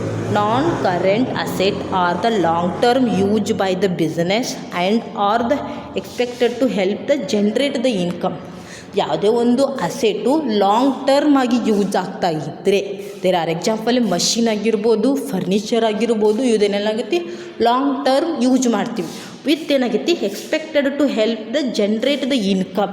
ಅದರಿಂದ ನಮಗೆ ಇನ್ಕಮನ್ನು ಜನ್ರೇಟ್ ಆಗ್ತಾ ಇದ್ದಿರಬೇಕು. ಅಂಥದಕ್ಕೆ ಏನಂತ ಕರಿತೀವಿ ನಾವು, ನಾನ್ ಕರೆಂಟ್ ಅಸೆಟ್ ಅಂತ ನಾವು ಕರಿತೀವಿ. ನೋಡಿ, non current asset commonly included non current investment such as the bonds and ಶೇರ್ಸ್ನಲ್ಲಿ. ಬಾಂಡ್ಸ್ ಆಗಿರ್ಬೋದು, ಶೇರ್ಸಲ್ಲಿ ನಾವು ಏನಾದರೂ ಇನ್ವೆಸ್ಟ್ಮೆಂಟ್ ಮಾಡಿದ್ರು ಅಥವಾ ನಾನು ಬಾಂಡ್ಸನ್ನು ಅಥವಾ ಇನ್ವೆಸ್ಟ್ಮೆಂಟ್ ಏನಾದರೂ ಟ್ರಸ್ಟ್ ಆಗಿರ್ಬೋದು, ಒಂದು ಪ್ರಿಫರೆನ್ಸ್ ಶೇರ್ಸ್ ಆಗಿರ್ಬೋದು, ಎನಿ ಒಂದು ಶೇರ್ಸಲ್ಲಿ ನಾವು ಇನ್ವೆಸ್ಟ್ಮೆಂಟ್ ಮಾಡಿದ್ದು ಆ ಇನ್ವೆಸ್ಟ್ಮೆಂಟ್ ಲಾಂಗ್ ಟರ್ಮ್ ಆಗಿ ಯೂಸ್ ಆಗ್ತಾ ಇರಬೇಕು. ಅಂಥದಕ್ಕೆ ಅಂತ ಕರೀತಾರೆ ನಾನ್ ಕರೆಂಟ್ ಅಸೆಟ್ ಅಂತ ಕರೀತಾರೆ. Fixed assets such as the property, plant and equipment ಆಗಿರೋ ಅಸೆಟ್ ಆಗಿರ್ಬೋದು, ಮಷಿನರಿ ಆಗಿರ್ಬೋದು, ಇವೆಲ್ಲ ಏನಾಗೈತಿ ಲಾಂಗ್ ಟರ್ಮ್ ಮನಿ ಯೂಸ್ ಮಾಡ್ತೀವಿ. ಯಾವುದೋ ಒಂದು ಕಂಪ್ನಿಯ ಮ್ಯಾನುಫ್ಯಾಕ್ಚರ್ ಮಾಡಬೇಕು, ಒಂದು ವರ್ಷಕ್ಕೆ ದಿನ ವರ್ಷ ಬೇರೆ ಬೇರೆ ತರೋದಿಲ್ಲ. ಒಂದು ಮಷಿನನ್ನು ಪರ್ಚೇಸ್ ಮಾಡೋದಂದ್ರೆ ಲಾಂಗ್ ಟರ್ಮ್ ಆಗಿ ಯೂಸ್ ಮಾಡ್ತಾರೆ. ಅದಕ್ಕೆಲ್ಲ ಅಂತ ಕರೀತಾರೆ ನಾನ್ ಕರೆಂಟ್ ಅಸೆಟ್ ಅಂತ ನಾವು ಕರಿತೀವಿ. ಇಂಟ್ಯಾಂಜಿಬಲ್ ಅಸೆಟ್ಸ್ ಹೆಚ್ಚು ಕಾಪಿ ರೈಟ್ಸ್ ಆಗಿರ್ಬೋದು, ಪೇಟೆಂಟ್ ಆಗಿರ್ಬೋದು, ನಾನ್ ಕರೆಂಟ್ ಏನಾಗುತ್ತೆ ಇಂಟ್ಯಾಂಜಿಬಲ್ ಫಿಸಿಕಲ್ ಏನಾಗಿರಲಿ ಎಕ್ಸ್ಟೇಬಲ್ ಇರೋದಿಲ್ಲ ಅಂಥವ್ಕಿಂತ ಇಂಟ್ಯಾಂಜಿಬಲ್ ಅಸೆಟ್ ಅಂತ ಕರೀತಾರೆ. ಕಾಪಿ ರೈಟ್ ಆಗಿರ್ಬೋದು, ಪೇಟೆಂಟ್ ಆಗಿರ್ಬೋದು, ಟ್ರೇಡ್ ಮಾರ್ಕ್ ಆಗಿರ್ಬೋದು, ಇವೆಲ್ಲ ಏನಂತ ಕರೀತಾರೆ ಗುಡ್ ವಿಲ್ ಆಗಿರ್ಬೋದು. ಇವೆಲ್ಲ ಇಂಟ್ಯಾಂಜಿಬಲ್ ಅಸೆಟ್. ಅದರಿಂದ ನಮಗೆ ಎಕನಾಮಿಕ್ ಬೆನಿಫಿಟನ್ನು ಬರ್ತೈತಿ. ಒಂದು ಕಾಪಿ ರೈಟು ಅಥವಾ ಟ್ರೇಡ್ ಮಾರ್ಕ್ ಏನಾಗಿತ್ತು ಒಂದೇ ವರ್ಷಕ್ಕೆ ಬೆನಿಫಿಟ್ ಕೊಡೋಲ್ಲ. ಒಂದು ಬ್ರ್ಯಾಂಡ್ ಐತಿ ಅಂತಂದ್ರೆ ಅದು ಲಾಂಗ್ ಟರ್ಮ್ ಅನ್ನೋದ್ರೆ ರೆವೆನ್ಯೂವನ್ನು ಜನ್ರೇಟ್ ಮಾಡ್ತಾರೆ. ಅವಕ್ಕೇನಂತ ಕರೀತಾರೆ ನಾನ್ ಕರೆಂಟ್ ಅಸೆಟ್ ಅಂತ ಕರಿತೀವಿ. ಸೊ ನಾನ್ ಕರೆಂಟ್ ಅಂದರೆ ಇಷ್ಟೇ ನೆನಪಿರ್ಬೇಕು, ಅದು ಲಾಂಗ್ ಟರ್ಮಾಗಿ ಯೂಸ್ ಆಗ್ತಾ ಇರಬೇಕು. ಇನ್ನೊಂದು ಅದರಿಂದ ಇನ್ಕಮ್ ಜನ್ರೇಟ್ ಆಗ್ತಾಯಿದ್ರು, ಅದಕ್ಕಿಂತ ಕರೀತಾರೆ ನಾನ್ ಕರೆಂಟ್ ಅಸೆಟ್ ಅಂತ ನಾವು ಕರಿತೀವಿ. ನೆಕ್ಸ್ಟ್ ನೋಡಿರಿ, what is capital reserve. Capital reserve ಅಂದ್ರೆ ಏನು? Profit, revenue, profit and the revaluation asset liabilities in the subsidiary company before acquisition of the shares is called capital profit or the capital reserve. ನಾವು capital reserve ಎಲ್ಲಿ ತೋರಿಸ್ತೀವಿ? Balance ಶೀಟಲ್ಲಿ ತೋರಿಸ್ತೀವಿ. So ಎಲ್ಲಿ ತೋರಿಸ್ತೀವಿ? Reserve and ಸರ್ಪ್ಲಸಲ್ಲಿ capital reserve ಅಂತ ತೋರಿಸ್ತೀವಿ. Because ರಿಸರ್ವನ್ನು ಎದಕ್ಕೆ ಮಾಡ್ತೀವಿ? ಅನ್ಸರ್ಟನಿಟಿ ಏನಾದರೂ ಯೂಸ್ ಮಾಡ್ಕೊಳ್ಳಿ ಅನ್ನೋದು ನಮ್ಮ ಬಂದಂಥ ಸರ್ಪ್ಲಸಲ್ಲಿ ಕೆಲವೊಂದು ರಿಸರ್ವ್ ಮಾಡ್ಕೊತ ಹೋಗ್ತೀವಿ. ಅದು ಕ್ಯಾಪಿಟಲ್ ರಿಸರ್ವ್ ಇರ್ತದೆ. ಪ್ರಾಫಿಟ್ ಆಗಿರ್ಬೋದು ಅಥವಾ ನಾವು ಯಾವುದಾರ ಅಸೆಟನ್ನು ರಿವ್ಯಾಲ್ಯೂಯೇಷನ್ ಮಾಡೋದ್ರಿಂದ ಏನಾದರೂ ಸರ್ಪ್ಲಸನ್ನು ಬಂದಿದ್ದರಾಗಿರ್ಬೋದು ಅಥವಾ ಲ್ಯಾಬಿಲಿಟೀಸ್ ಅಥವಾ ಸಬ್ಸಿಡರಿ ಕಂಪ್ನೀಸ್ ಬಿಫೋರ್ ಅಕ್ವಿಜೇಷನ್ ಅಂದ್ರೆ ಆ ಸಬ್ಸಿಡರಿ ಕಂಪ್ನಿನ ಅಕ್ವಿಜೇಷನ್ ಮಾಡೋತಕ್ಕ ಮುಂಚೆ ಏನಾದರೂ ಲಯಬಿಲಿಟೀಸ್ ಏನಿತ್ತು ಅಂದ್ರೆ ಅವುಗಳೇನಂತೆ ಕ್ಯಾಪಿಟಲ್ ರಿಸರ್ವ್ ಅಂತ ನಾವು ಕರಿತೀವಿ. ಅಥವಾ ಶೇರ್ಸ್ ಆಗಿರ್ಬೋದು, ಇವಕ್ಕೆಲ್ಲ ಅಂದರೆ ಕ್ಯಾಪಿಟಲ್ ಪ್ರಾಫಿಟ್ ಅಥವಾ ಕ್ಯಾಪಿಟಲ್ ರಿಸರ್ವ್. ಅಥವಾ ಕ್ಯಾಪಿಟಲ್ ರಿಸರ್ವ್ ಅಂದರೆ ಏನೇನ್ಬಿಟ್ಟು ಪ್ರಾಫಿಟ್ ಆಗಿರ್ಬೋದು, ರಿವ್ಯಾಲ್ಯೂಯೇಷನ್ ಆಫ್ ದ ಅಸೆಟ್ ಮಾಡೋದ್ರಿಂದ ಏನಾದರೂ ಪ್ರಾಫಿಟ್ ಬಂದವರು ಆಗಿರ್ಬೋದು, ರಿಸರ್ವ್ ಆಗಿರ್ಬೋದು, ರಿಡಮ್ಷನ್ ಆಫ್ ದ ರಿಸರ್ವ್ ಆಗಿರ್ಬೋದು, ಇವನ್ನೆಲ್ಲ ಏನು ತೋರಿಸ್ತೀವಿ ನಾವು ಕ್ಯಾಪಿಟಲ್ ರಿಸರ್ವ್ ಅಂತಲೂ ಸಹ ಕರಿತೀವಿ. ಕ್ಯಾಪಿಟಲ್ ರಿಸರ್ವನ್ನು ಎಲ್ಲಿ ತೋರಿಸ್ತೀವಿ? ಬ್ಯಾಲೆನ್ಸ್ ಶೀಟಲ್ಲಿ ತೋರಿಸ್ತೀವಿ. Goodwill. So goodwill ಅನ್ನೋದು ಇಂಟ್ಯಾಂಜಿಬಲ್ ಅಸೆಟ್ ಅಂತ ನಾವು ಹೇಳ್ತೀವಿ. Goodwill is an intangible asset that account for the excess purchase price of the another company. So ಈ ಗುಡ್ ವಿಲ್ ಅನ್ನೋದು ಯಾವಾಗ ಕ್ರಿಯೇಟ್ ಆಗುತ್ತೆ? There are example. ಈಗ ಒಂದು ಎ ಕಂಪ್ನಿ ಐತಿ, ಒಂದು ಎ ಕಂಪ್ನಿ ವ್ಯಾಲ್ಯೂ ಏನಾಗೈತಿ 2 lakh ಅದಂತ ಅನ್ಕೋರಿ. ಆವಾಗ ಏನು ಮಾಡ್ತಾರೆ? ಬಿ ಕಂಪ್ನಿದವ್ರು ಏನು ಮಾಡ್ತಾರೆ? ಈ ಎ ಕಂಪ್ನಿನ ಅಕ್ವಿಜೇಷನ್ ಮಾಡಬೇಕಂತ ಅನ್ಕೋತಾರೆ. ಈಗ ಅದ್ರ ವ್ಯಾಲ್ಯೂ ಅಥವಾ ಟೋಟಲ್ ನೆಟ್ವರ್ತ್ ಎಷ್ಟೈತಿ? 2 lakh ಐತಿ. ಈಗ 2 lakh ಇದಂತ ಬಿ ಕಂಪ್ನಿ ಏನು ಮಾಡ್ತಾರೆ? ಇದನ್ನು ಅಕ್ವೈರ್ ಮಾಡ್ಕೋಬೇಕಂತ ಅನ್ಕೋತೈತಿ. ಆವಾಗ ಏನು ಮಾಡ್ತಾರೆ? 2 lakh ಅದು ಅರ್ಥ. ಬಟ್ ಅದ್ರದ್ದು ಏನು ಮಾಡ್ತೈತಿ? ಬಿ ಕಂಪ್ನಿಯವ್ರು ಏನು ಮಾಡ್ತಾರೆ? ಅದನ್ನು 3 lakh ಕೊಟ್ಟು ಏನು ಮಾಡ್ತಾರೆ? ಪರ್ಚೇಸ್ ಮಾಡ್ತಾರೆ, ಅಕ್ವಿಜೇಷನ್ ಮಾಡ್ತಾರೆ. ಈಗ 2 lakh ಇದ್ದದನ್ನು 3 lakh ಕೊಟ್ರಂದರೆ ಸುಮ್ಮನೆ 1 lakh ಏನಾಯ್ತದು? Good will. ಈಗ 2 lakhದ 1 lakh ಆದರೆ ಎಷ್ಟು ಬರ್ತೈತಿ? 2 lakhದ 3 lakh ಕಳೆದ್ರೆ ಎಷ್ಟು ಬರ್ತೈತಿ? 1 lakh. ಈ 1 lakh ಏನಂತ ಕರಿತೀವಿ? Goodwill. ಈ ಗುಡ್ ವಿಲ್ ಯಾವಾಗ ಕ್ರಿಯೇಟ್ ಆಗುತ್ತೆ? ಪರ್ಚೇಸಿಂಗ್ ಮಾಡೋ ಟೈಮ್ದಲ್ಲಿ. So goodwill is an intangible asset that account for the excess purchase price of the another company. ಇದೊಂದು ಇಂಟ್ಯಾಂಜಿಬಲ್ ಅಸೆಟ್ ಅಂತನ ಸಹ ಹೇಳ್ತೀವಿ. ಯಾವಾಗಂತ ಅನದರ್ ಕಂಪ್ನಿ ಪರ್ಚೇಸ್ ಮಾಡೋ ಟೈಮ್ದಾಗಲಿ. Items include in the goodwill are the property are the intellectual property, brand recognisation which are not easy quantifiable ಅಂತ ಕರೀತಾರೆ. Good will ಅಂದ ಇದು ಏನೆಲ್ಲ ಇನ್ಕ್ಲೂಡ್ ಆಗಿತ್ತ? ಪ್ರಾಪರ್ಟಿ ಆಗಿರ್ಬೋದು, ಇಂಟೆಲೆಕ್ಚುವಲ್ ಪ್ರಾಪರ್ಟಿ. ಸೊ ಇಂಟೆಲೆಕ್ಚುವಲ್ ಕಣ್ಣಿಗೆ ಕಾಣಿಸೋದಿಲ್ಲ ಇಂಟೆಲೆಕ್ಚುವಲ್ ಪ್ರಾಪರ್ಟಿ ಆಗಿರ್ಬೋದು, ಬ್ರ್ಯಾಂಡ್ಸ್ ರಿಕಗ್ನೈಜೇಷನ್ ಆಗಿರ್ಬೋದು. ಇದೇನಾಗೈತಿ? ಈಜೇನೈತಿ ಕ್ವಾಲಿಫೈ ಅಥವಾ ಐಡೆಂಟಿಫೈ ಮಾಡೋಕ್ಕೆ ಬರೋದಿಲ್ಲ. ಕಣ್ಣಿಗೆ ಕಾಣಿಸೋದಿಲ್ಲ ಅನ್ನೋದು ಈಜಿಯಾಗಿ ಐಡೆಂಟಿಫೈ ಮಾಡೋದಕ್ಕಾಗೋದಿಲ್ಲ. ಸೊ ಗುಡ್ ವಿಲ್ ಅದು ಇಂಟ್ಯಾಂಜಿಬಲ್ ಅಸೆಟ್. ಅದು ಯಾವಾಗ ಬರ್ತೈತಿ? ಪರ್ಚೇಸಿಂಗ್ ಆಫ್ ದ ಕಂಪ್ನಿ ಮಾಡೋ ಟೈಮ್ದಲ್ಲಿ ಗುಡ್ ವಿಲ್. ನೆಕ್ಸ್ಟ್ ಕ್ವೆಶನ್ ನೋಡಿರಿ. So what is holding company ಅಥವಾ ಸಬ್ಸಿಡರಿ ಕಂಪ್ನೀಸ್ ಅಂತ ನೋಡಿ. Holding company a company that is formed to buy shares in the another company which is then control. ಸೊ ಹೋಲ್ಡನ್ನು ಯಾರು ಮಾಡ್ತಾರೆ? ಡಿಫ್ರೆಂಟ್ ಕಂಪ್ನಿಯನ್ನು ಹೋಲ್ಡ್ ಮಾಡ್ತಾರಲ್ಲ ಆ ಕಂಪ್ನಿಗೆ ಹೋಲ್ಡಿಂಗ್ ಕಂಪ್ನಿ. ಈಗ ಎ ಕಂಪ್ನಿ ಅಥವಾ ಬಿ ಕಂಪ್ನಿ ಐತಿ. ಈಗ ಎ ಆದವ್ರು ಏನು ಮಾಡ್ತಾರೆ? ಮತ್ತು ಸಿ ಅದೇ ರೀತಿಯಾಗಿ ಡಿ ಡಿಫ್ರೆಂಟ್ ಏನಂತ ಕಂಪ್ನಿ ಏನು ಮಾಡ್ತಾರೆ? ಪರ್ಚೇಸ್ ಮಾಡ್ತಾರೆ ಅಥವಾ ಶೇರ್ಸನ್ನು ಏನು ಮಾಡ್ತಾರೆ? ಬೈ ಮಾಡ್ತಾರೆ. ಅವಾಗ ಈ ಎ ಕಂಪ್ನಿ ಅದರಂತೆ ಬಿ ಮತ್ತು ಸಿ ಮತ್ತು ಡಿ ಕಂಪ್ನಿನ ಕಂಟ್ರೋಲ್ ಮಾಡ್ತಿರ್ತಾರೆ. ಸೊ ಇಲ್ಲೇನಾಗುತ್ತೆ? ಎ ಅನ್ನೋದೇನಾಗುತ್ತೆ? ಹೋಲ್ಡಿಂಗ್ ಕಂಪ್ನಿ ಐತಿ. ಬಿಕಾಸ್ ಯಾಕಂದ್ರೆ ಬಿ ಸಿ ಡಿ ಕಂಪ್ನಿದಂಥ ಶೇರನ್ನು ಪರ್ಚೇಸ್ ಮಾಡ್ರೆ, ಹೀಗಾಗಿ ಆ 3 ಕಂಪ್ನಿ ಏನು ಮಾಡ್ತಾರೆ, ಏದವರೆ ಕಂಟ್ರೋಲ್ ಮಾಡ್ತಿರ್ತಾರೆ. ಯಾವ ಕಂಪ್ನಿ ಕಂಟ್ರೋಲ್ ಮಾಡ್ತತ್ತ ಆ ಕಂಪ್ನಿಗೆ ಅಂತ ಕರ್ತಾರೆ ಹೋಲ್ಡಿಂಗ್ ಕಂಪ್ನಿ ಅಂತ ನಾವು ಕರಿತೀವಿ. A company that is formed to buy the shares in the another company which is then controls. ಬೇರೆ ಕಂಪ್ನಿಯ ಶೇರ್ಸನ್ನು ಪರ್ಚೇಸ್ ಮಾಡ್ತಾರೆ ಅಥವಾ ಅಕ್ವಿಜಿಷನ್ ಮಾಡ್ತಾರೆ, ಆ ಕಂಪ್ನಿನ ಕಂಟ್ರೋಲ್ ಯಾರು ಕಂಟ್ರೋಲ್ ಮಾಡ್ತಾರೆ ಅವರಿಗೆ ಹೋಲ್ಡಿಂಗ್ ಕಂಪ್ನಿ ಅಂತಾರೆ. ಇಷ್ಟು ನೆನ್ಪಿಟ್ಕೋರಿ, ಏನು ಹೋಲ್ಡಿಂಗ್ ಕಂಪ್ನಿ ಅಂತ. ಯಾವ ಕಂಪ್ನಿ ಬೇರೆ ಬೇರೆ ಕಂಪ್ನಿನ ಕಂಟ್ರೋಲ್ ಮಾಡ್ತಾರೆ ನೋಡಿ, ಆ ಕಂಪ್ನಿಗೆ ಹೋಲ್ಡಿಂಗ್ ಕಂಪ್ನಿ ಅಂತ ನಾವು ಕರಿತೀವಿ. Next subsidiary company. So subsidiary companies ಇದ್ರು ನೋಡು. Subsidiary is on independent company that is more than 50% is owned by the another firm called the parent company ಅಥವಾ holding company. ನಾವಾಗಿ ಎಕ್ಸಾಂಪಲ್ ಸಬ್ಸಿಡರಿ ಕಂಪ್ನಿ ಅದೇನೈತಿ independent ಆಗಿರ್ತೈತಿ, but more than 50% is owned by the another company. Another company ಏನಾಗಿರ್ತಿ own ಮಾಡ್ತೈತಿ, control ಮಾಡ್ತೈತಿ, ಅದೇ ಆ company ಅಂತ ಸಬ್ಸಿಡರಿ ಕಂಪ್ನಿ. ಈಗ ಏನಾಗೈತಿ ಹೋಲ್ಡಿಂಗ್ ಕಂಪ್ನಿ ಅಂತ ಕೇಳಿದ್ವಿ. ಇಲ್ಲಿ ಬಿ ಸಿ ಡಿ ಇವೆಲ್ಲ ಏನು ಹೋಲ್ಡಿಂಗ್ ಇದು ಸಬ್ಸಿಡರಿ ಕಂಪ್ನಿ. ಯಾಕಂದ್ರೆ ಈ ಬಿ ಸಿ ಡಿ ಕಂಪ್ನಿ ಏನು ಮಾಡ್ರೆ ಎ ಕಂಪ್ನಿಯವರು ಪರ್ಚೇಸ್ ಮಾಡಾರಲ್ಲ. ಇದು ಎ ಅಂದ್ರೆ ಹೋಲ್ಡಿಂಗ್ ಕಂಪ್ನಿ ಆಗುತ್ತೆ, ಇದು B C D subsidiary company ಆಗುತ್ತೆ. ಬಿಕಾಸ್ ಯಾಕಂದರೆ ಮೋರ್ ದೆನ್ 50% ಶೇರ್ಸನ್ನು ಯಾರು ಅಕ್ವೈರ್ ಮಾಡ್ಕೊಂಡು ಏದರು ಅಕ್ವೈರ್ ಮಾಡ್ತಾರೆ. ಹಾಗಾಗಿ ಇಲ್ಲಿ ಬಿ ಸಿ ಏನಾಗೈತಿ ಯಾರು ಕಂಟ್ರೋಲ್ ಮಾಡ್ತಾ ಇದ್ದಾರೆ, ಓವನ್ಡ್ ಬೈ ದ ಅನದರ್ ಫರ್ಮ್ಸ್. ಇಲ್ಲಿ ಅನದರ್ ಫರ್ಮ್ಸ್ ಅಂದರೆ ಯಾವುದು A. So B company subsidiary company ಅಂತ, ಎ ಮಾತ್ರ ಹೋಲ್ಡಿಂಗ್ ಕಂಪ್ನಿ ಅಂತ. ಹೋಲ್ಡಿಂಗ್ ಕಂಪ್ನಿಗೆ ಇನ್ನೊಂದು ಹೆಸರು ಅಂತ ಪೇರೆಂಟ್ ಕಂಪ್ನಿ ಅಂತಲೂ ಸಹ ಕರಿತೀವಿ. ಸೊ ಸಬ್ಸಿಡರಿ ಕಂಪ್ನಿ ಯಾರನ್ನು ಕಂಟ್ರೋಲ್ ಮಾಡ್ತಾರೆ ಆ ಕಂಪ್ನಿಗೆ ಅಂತ ಹೋಲ್ಡಿಂಗ್ ಕಂಪ್ನಿ ಅಂತ ಪೇರೆಂಟ್ ಕಂಪ್ನಿ ಅಂತ ಕರಿತೀವಿ. ಸಬ್ಸಿಡರಿ ಕಂಪ್ನಿ ಅಂತ ಯಾವ ಕಂಪ್ನಿಯ ಶೇರ್ಸು ಬೇರೆ ಕಂಪ್ನಿಯವರು ಮೋರ್ ದೆನ್ 150% ತೊಗೊಂಡಿರ್ತಾರೆ, ಯಾರ ಕಂಟ್ರೋಲಲ್ಲಿ ಇರ್ತಾರೋ ಆ ಅಂಥ ಕಂಪ್ನಿಗಳೇನಂತ ಕರೀತಾರೆ ಸಬ್ಸಿಡರಿ ಕಂಪ್ನೀಸ್ ಅಂತ ಅಂತೀವಿ. ನೆಕ್ಸ್ಟ್ ನೋಡಿರಿ ಇನ್ವೆಂಟರಿ. ಸೊ ಇನ್ವೆಂಟರೀಸ್ ಏನ್ರಿ ಇಂಡಿಯನ್ ಅಕೌಂಟಿಂಗ್ ಸ್ಟ್ಯಾಂಡರ್ಡ್ ಏನೈತಿ ಇನ್ವೆಂಟರಿ ಯಾವುದು ಇಂಡಿಯನ್ ಅಕೌಂಟಿಂಗ್ 2 ಏನೈತಿ ಇನ್ವೆಂಟರಿ. ಯಾವ ರೀತಿ ಇನ್ವೆಂಟರಿನ ಮೇಂಟೈನ್ ಮಾಡಬೇಕು, ಮ್ಯಾನೇಜ್ಮೆಂಟ್ ಮಾಡಬೇಕು ನೋಡಿರಿ. Inventory refer to all the items, goods, merchandise and the materials held by the business for the selling in the market or a profit. So inventories ನಾವು ನಾರ್ಮಲಾಗಿ ಇನ್ವೆಂಟರಿನ ಎಲ್ಲಿ ತೋರಿಸ್ತೀವಿ, ಬ್ಯಾಲೆನ್ಸ್ ಶೀಟಲ್ಲಿ ತೋರಿಸ್ತೀವಿ, ಇಲ್ಲಿ ಅಸೆಟ್ ಸೈಡಲ್ಲಿ ತೋರಿಸ್ತೀವಿ. ಸೊ ನಾರ್ಮಲಾಗಿ ಇನ್ವೆಂಟರೀಸ್ ಅಂದರೆ ಏನು ಬರ್ತೈತಿ, ರಾ ಮಟೀರಿಯಲ್ ಆಗಿರ್ಬೋದು, ಫಿನಿಶ್ಡ್ ಗೂಡ್ಸ್ ಆಗಿರೋದು, ವರ್ಕ್ ಇನ್ ಪ್ರೋಗ್ರೆಸ್. ಇಲ್ಲಿ ಗೂಡ್ಸ್ ಏನಾಗಿರ್ತೈತಿ ಗೂಡ್ಸ್ ಅಥವಾ ಮರ್ಚೆಂಟೈಸ್ ಅಂತ ಫಿನಿಶ್ಡ್ ಗೂಡ್ಸ್ ಆಗಿರ್ಬೋದು, ಮಟ್ರಿಯಲ್ ಅಂದ್ರೆ ರಾ ಮಟ್ರಿಯಲ್ ಆಗಿರ್ಬೋದು.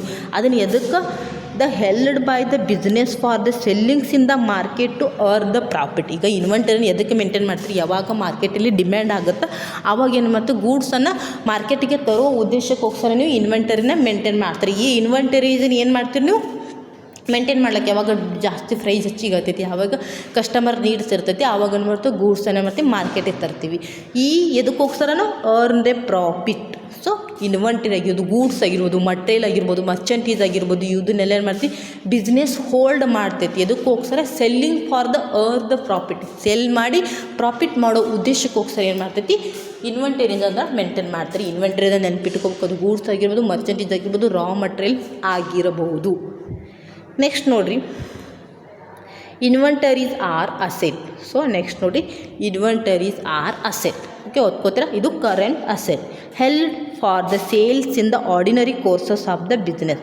ಸೊ ನೀವು ಇನ್ವೆಂಟರಿನ ಎದಕ್ಕೆ ಮಾಡ್ತೀರಾ, ಫಿನಿಶ್ಡ್ ಗೂಡ್ಸ್ ಎದಕ್ಕೆ ಇರ್ತೀರ, ಸುಮ್ಮನೆ ಇಟ್ಕೊಂಡೇನು ಬಿಸ್ನೆಸ್ಸಲ್ಲಿ ಇಲ್ಲ, ಅದನ್ನು ಸೇಲ್ ಮಾಡ್ತೀವಿ ಫ್ಯೂಚರಲ್ಲಿ ಡಿಮ್ಯಾಂಡಲ್ಲಿ ಅಥವಾ ಪ್ರೈಸ್ ಇನ್ಕ್ರೀಸ್ ಆಗೋ ಟೈಮ್ನಲ್ಲಿ ಮತ್ತು ಸೆಲ್ ಮಾಡ್ತೀವಿ.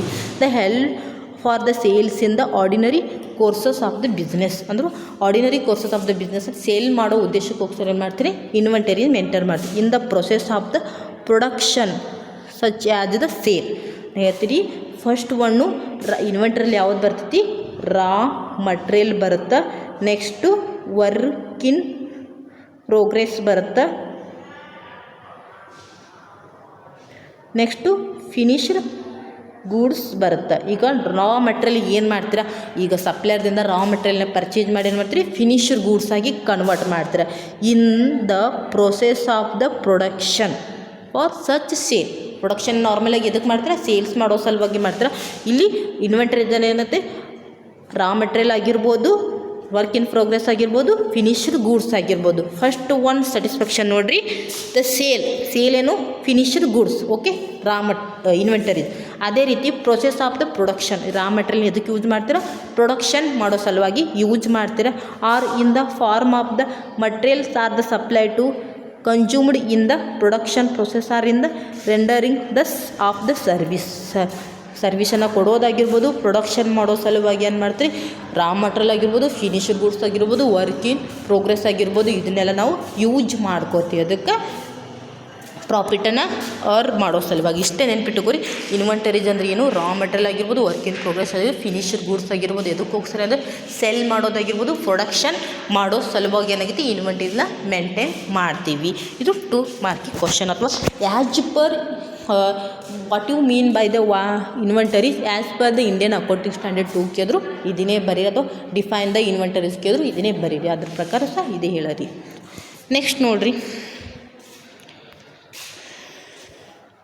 ಏನು ಕಳೆದ, state the methods to provide the depreciation under the property plant and equipment. So ಡಿಪ್ರಿಸಿಯೇಷನನ್ನು ಕ್ಯಾಲ್ಕುಲೇಷನ್ ಮಾಡೋ ಸಲುವಾಗಿ ಅಥವಾ ಪ್ರಾಪರ್ಟಿ ಪ್ಲ್ಯಾಂಟನ್ನು ಡಿಪ್ರಿಸಿಯೇಷನ್ ಸಲುವಾಗಿ ಯಾವೆಲ್ಲ ಮೆಥಡ್ಸ್ಗಳು ಅದಾವೆ. ಒಂದು straight line method, accelerated method, unit of the production method. So 3 methods of the depreciation calculation ಅಂತ ನೋಡಿ.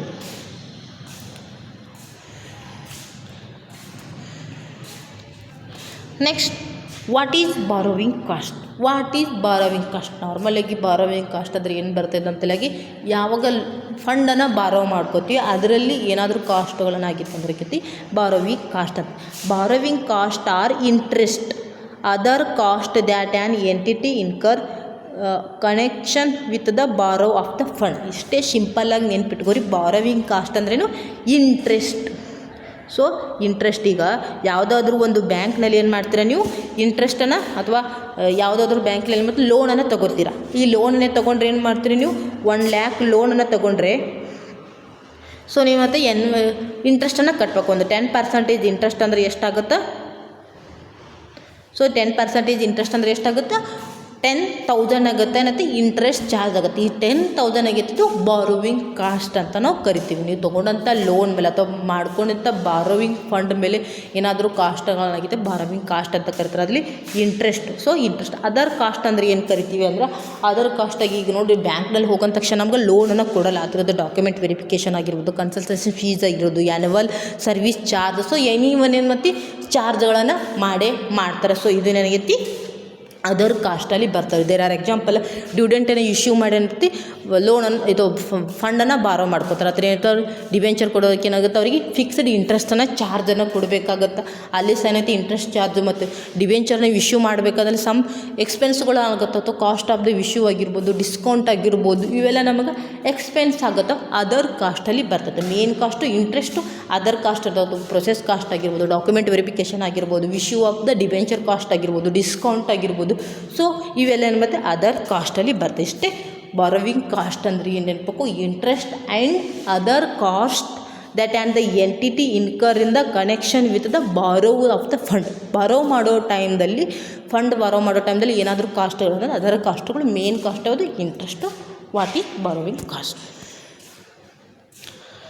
ಅದೇ ರೀತಿಯಾಗಿ what is non controlling interest. ಇಲ್ಲಿ ಕಂಟ್ರೋಲಿಂಗ್ ಇಂಟ್ರೆಸ್ಟು ಮತ್ತು ನಾನ್ ಕಂಟ್ರೋಲಿಂಗ್ ಇಂಟ್ರೆಸ್ಟ್ ಅಂತ ಬರ್ತೈತಿ. ಈ ಕಂಟ್ರೋಲಿಂಗ್ ಇಂಟ್ರೆಸ್ಟನ್ನೇ ಯಾರು ಕ್ಯಾಲ್ಕುಲೇಷನ್ ಮಾಡ್ತಾರೆ, a non controlling interest also known as the monetary interest. So monetary interest is on a ownership position where in the shareholders owns less than 50% is outstanding share has no control over the decision. ಇವಾಗ non control interest ಏನು ಮಾಡ್ತಾರೆ, ಇವಾಗ A ಮತ್ತು B company ತಂದುಕೊಡ್ರಿ. ಇವಾಗ A company ಏನು ಮಾಡ್ತೈತಿ, B ಕಂಪ್ನಿದು 50% ಶೇರ್ಸನ್ನು ಏನು ಮಾಡ್ತೈತಿ, ಪರ್ಚೇಸ್ ಮಾಡುತ್ತೆ, ಓವನ್ ಮಾಡ್ತೈತಿ. ಅವಾಗ ಇದೇನಾಗುತ್ತೆ, ನಾನ್ ಕಂಟ್ರೋಲಿಂಗ್ ಇಂಟ್ರೆಸ್ಟನ್ನು ಕ್ಯಾಲ್ಕುಲೇಷನ್ ಮಾಡಬೇಕಾದು.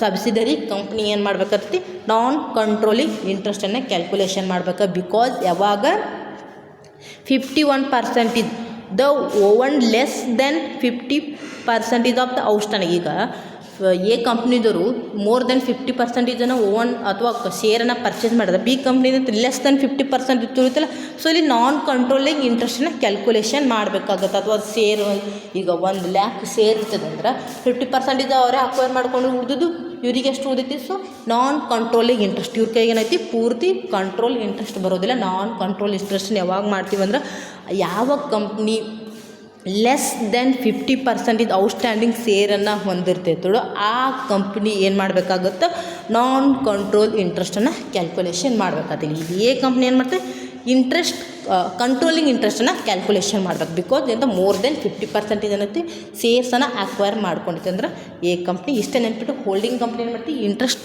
ಕಂಟ್ರೋಲ್ ಇಂಟ್ರೆಸ್ಟನ್ನು ಕ್ಯಾಲ್ಕುಲೇಷನ್ ಮಾಡ್ತೀವಿ. ಸಬ್ಸಿಡರಿ ಕಂಪ್ನಿ ಏನು ಮಾಡ್ತೈತಿ, ನಾನ್ ಕಂಟ್ರೋಲ್ ಇಂಟ್ರೆಸ್ಟನ್ನು ಕ್ಯಾಲ್ಕುಲೇಷನ್ ಮಾಡ್ತೈತಿ.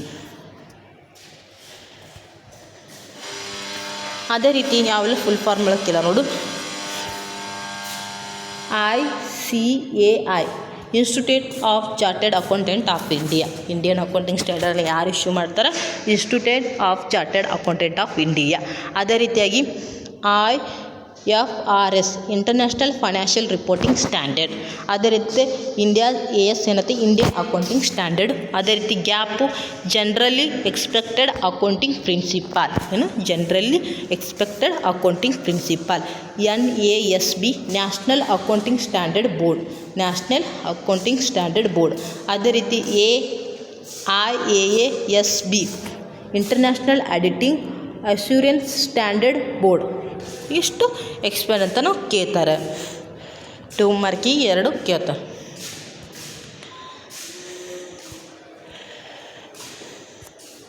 ನೆಕ್ಸ್ಟ್ ನೋಡಿರಿ, what is investment property. So investment property Indian accounting standard 40 ಬರುತ್ತೆ. ಇನ್ವೆಸ್ಟ್ಮೆಂಟ್ ಪ್ರಾಪರ್ಟಿ ಅಂದರೆ ಏನು? ಇನ್ವೆಸ್ಟ್ಮೆಂಟ್, ನಾವು ಇನ್ವೆಸ್ಟ್ಮೆಂಟಲ್ಲಿ ಪ್ರಾಪರ್ಟಿ ಮೇಲೆ ಏನು ಮಾಡ್ತೀವಿ, ಇನ್ವೆಸ್ಟ್ಮೆಂಟ್ ಮಾಡ್ತೀವಿ.